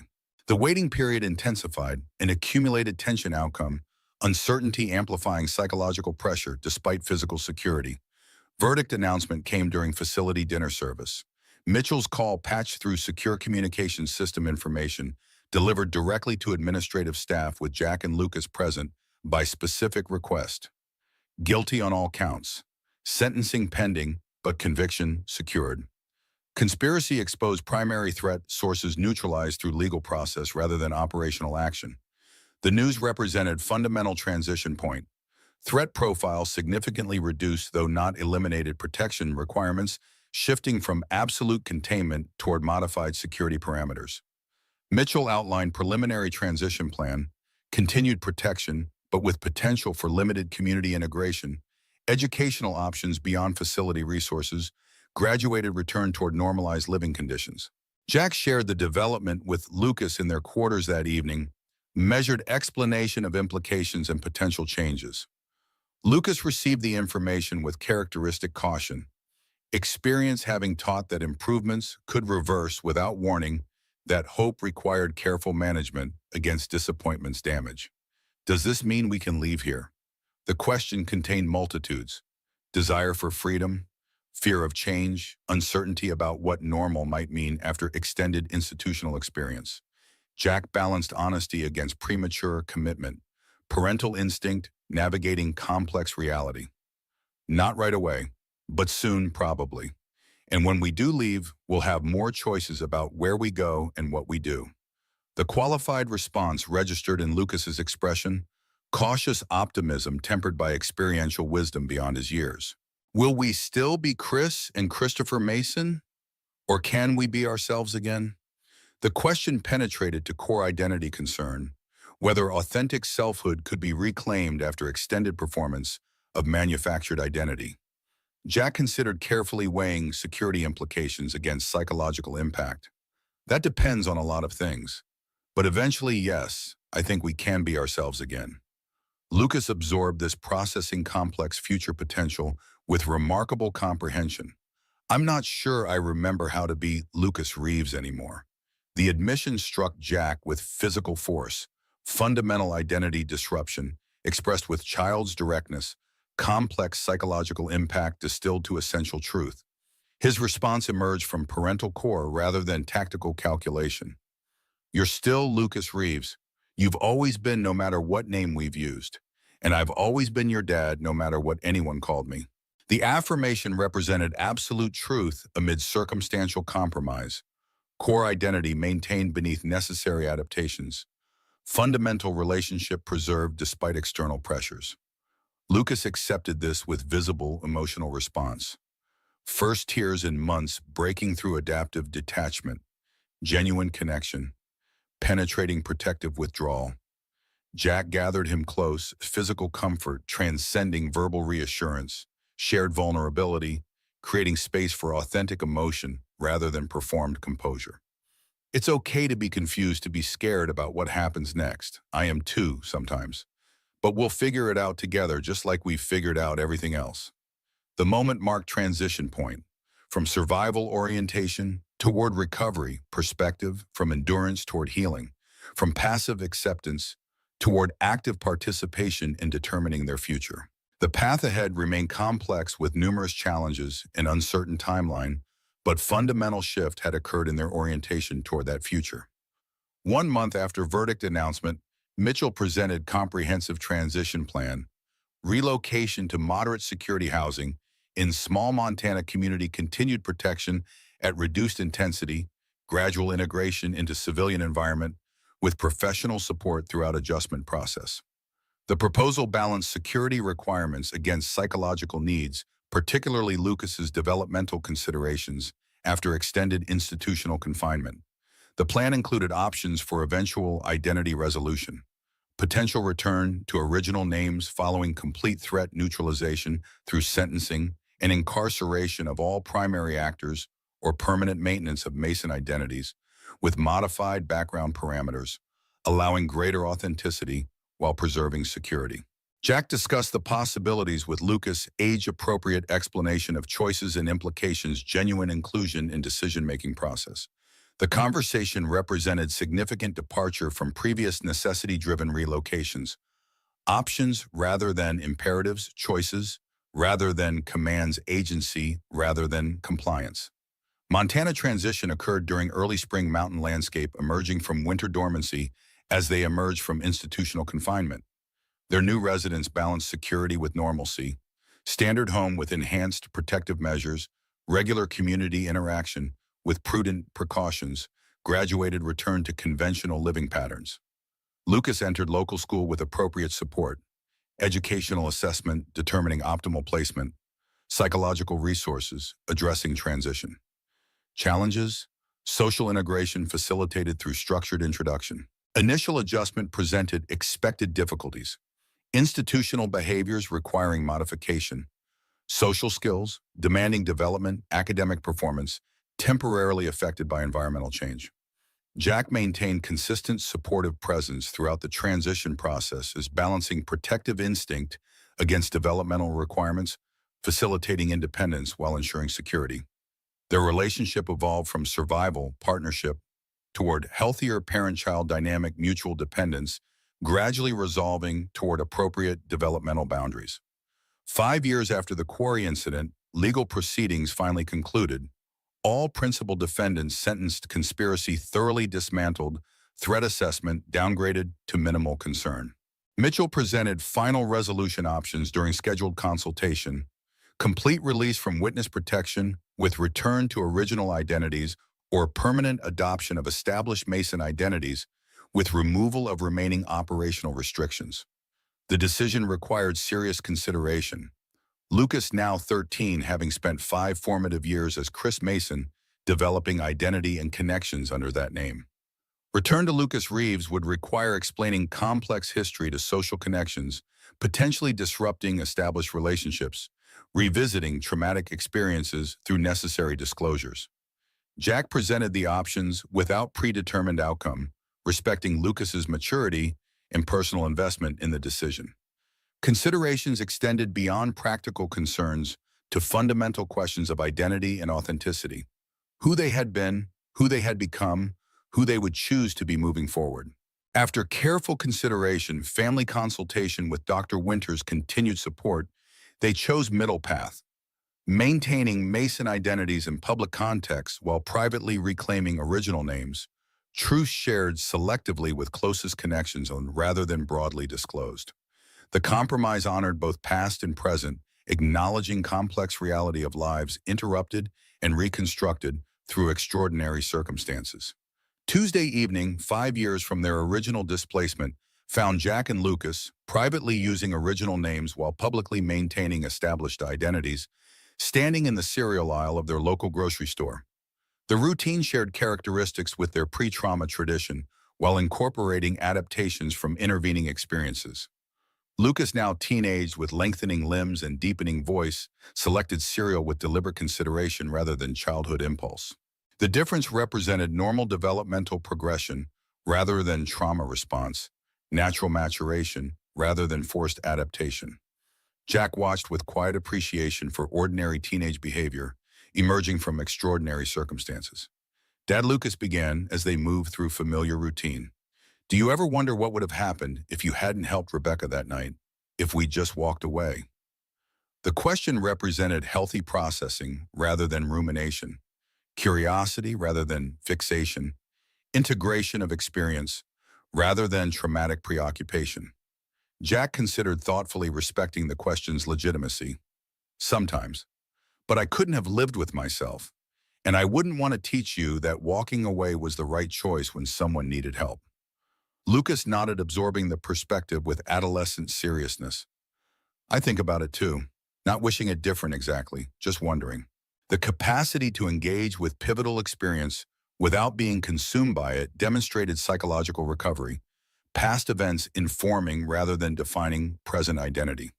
Jack recognized the healthy integration with profound gratitude, professional intervention, and personal resilience, combining to facilitate recovery that had once seemed distant possibility rather than achievable outcome. They completed shopping with comfortable conversation, loaded grocery bags, drove home through familiar community where they had established genuine connections despite necessary boundaries around complete disclosure. The house they shared had become true home rather than tactical location. Personal history accumulated through ordinary experiences rather than extraordinary disruptions. That night, after typical evening routine of homework supervision and shared activities, Jack paused in Lucas's doorway, observing his son engaged in reading. Ordinary teenage behavior in ordinary setting, remarkable only in contrast to what might have been under different resolution. The journey from that restroom confrontation to present moment had traversed extraordinary terrain: trauma and recovery, danger and safety, institutional confinement, and community integration. Throughout that journey, the central commitment had remained constant: protection transcending physical safety to encompass psychological well-being, development of resilience, rather than mere survival. Jack Reeves had promised Rachel to teach their son bravery rather than fearlessness, commitment fulfilled through circumstances neither could have anticipated. Lucas had learned courage through direct experience, resilience through necessity, strength through adversity, navigated with appropriate support rather than isolation. The lessons came at significant cost, childhood partially sacrificed to extraordinary circumstances, normal development interrupted by necessary adaptations. The outcome represented qualified success rather than unmitigated victory, trauma managed rather than erased experiences, integrated rather than forgotten strength, developed through damage rather than preserved through prevention. In a final assessment, they had survived intact, not unchanged, not unscarred, but fundamentally whole despite forces that might have destroyed them. The accomplishment deserved acknowledgement without romanticization. Hard-won resilience valued without glorifying the adversity that necessitated its development. Lucas looked up from his book, catching his father's observation teenage features, showing momentary vulnerability beneath developing composure. "You okay, Dad?" The question reflected natural role reversal of advancing adolescence, child beginning to demonstrate concern for parent rather than exclusively receiving protective attention. Jack smiled, genuine emotion breaking through habitual vigilance. "I'm good, buddy, just thinking about how far we've come." Lucas returned the smile with adolescent self-consciousness, authentic connection, penetrating age-appropriate reserve. "Yeah, we did pretty good considering everything." The understated assessment contained profound truth, quiet acknowledgement of extraordinary journey navigated without surrender to circumstances that might have broken lesser spirits. Jack nodded, accepting the evaluation with equal measure of pride and humility. "That's one way to put it. I'd say we did better than good.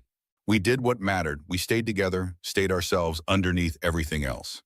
Lucas considered this thoughtfulness reflecting developing maturity. Even when we had different names, we were still us.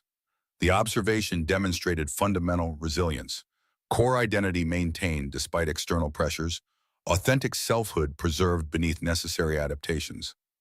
Jack confirmed with conviction, born of shared experience rather than theoretical assertion. Always. No matter what happened around us or what anyone called us.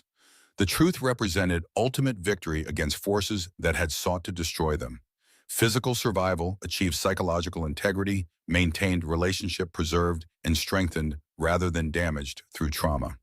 The accomplishment transcended tactical success to achieve strategic triumph, not merely surviving danger, but emerging from adversity with essential humanity intact.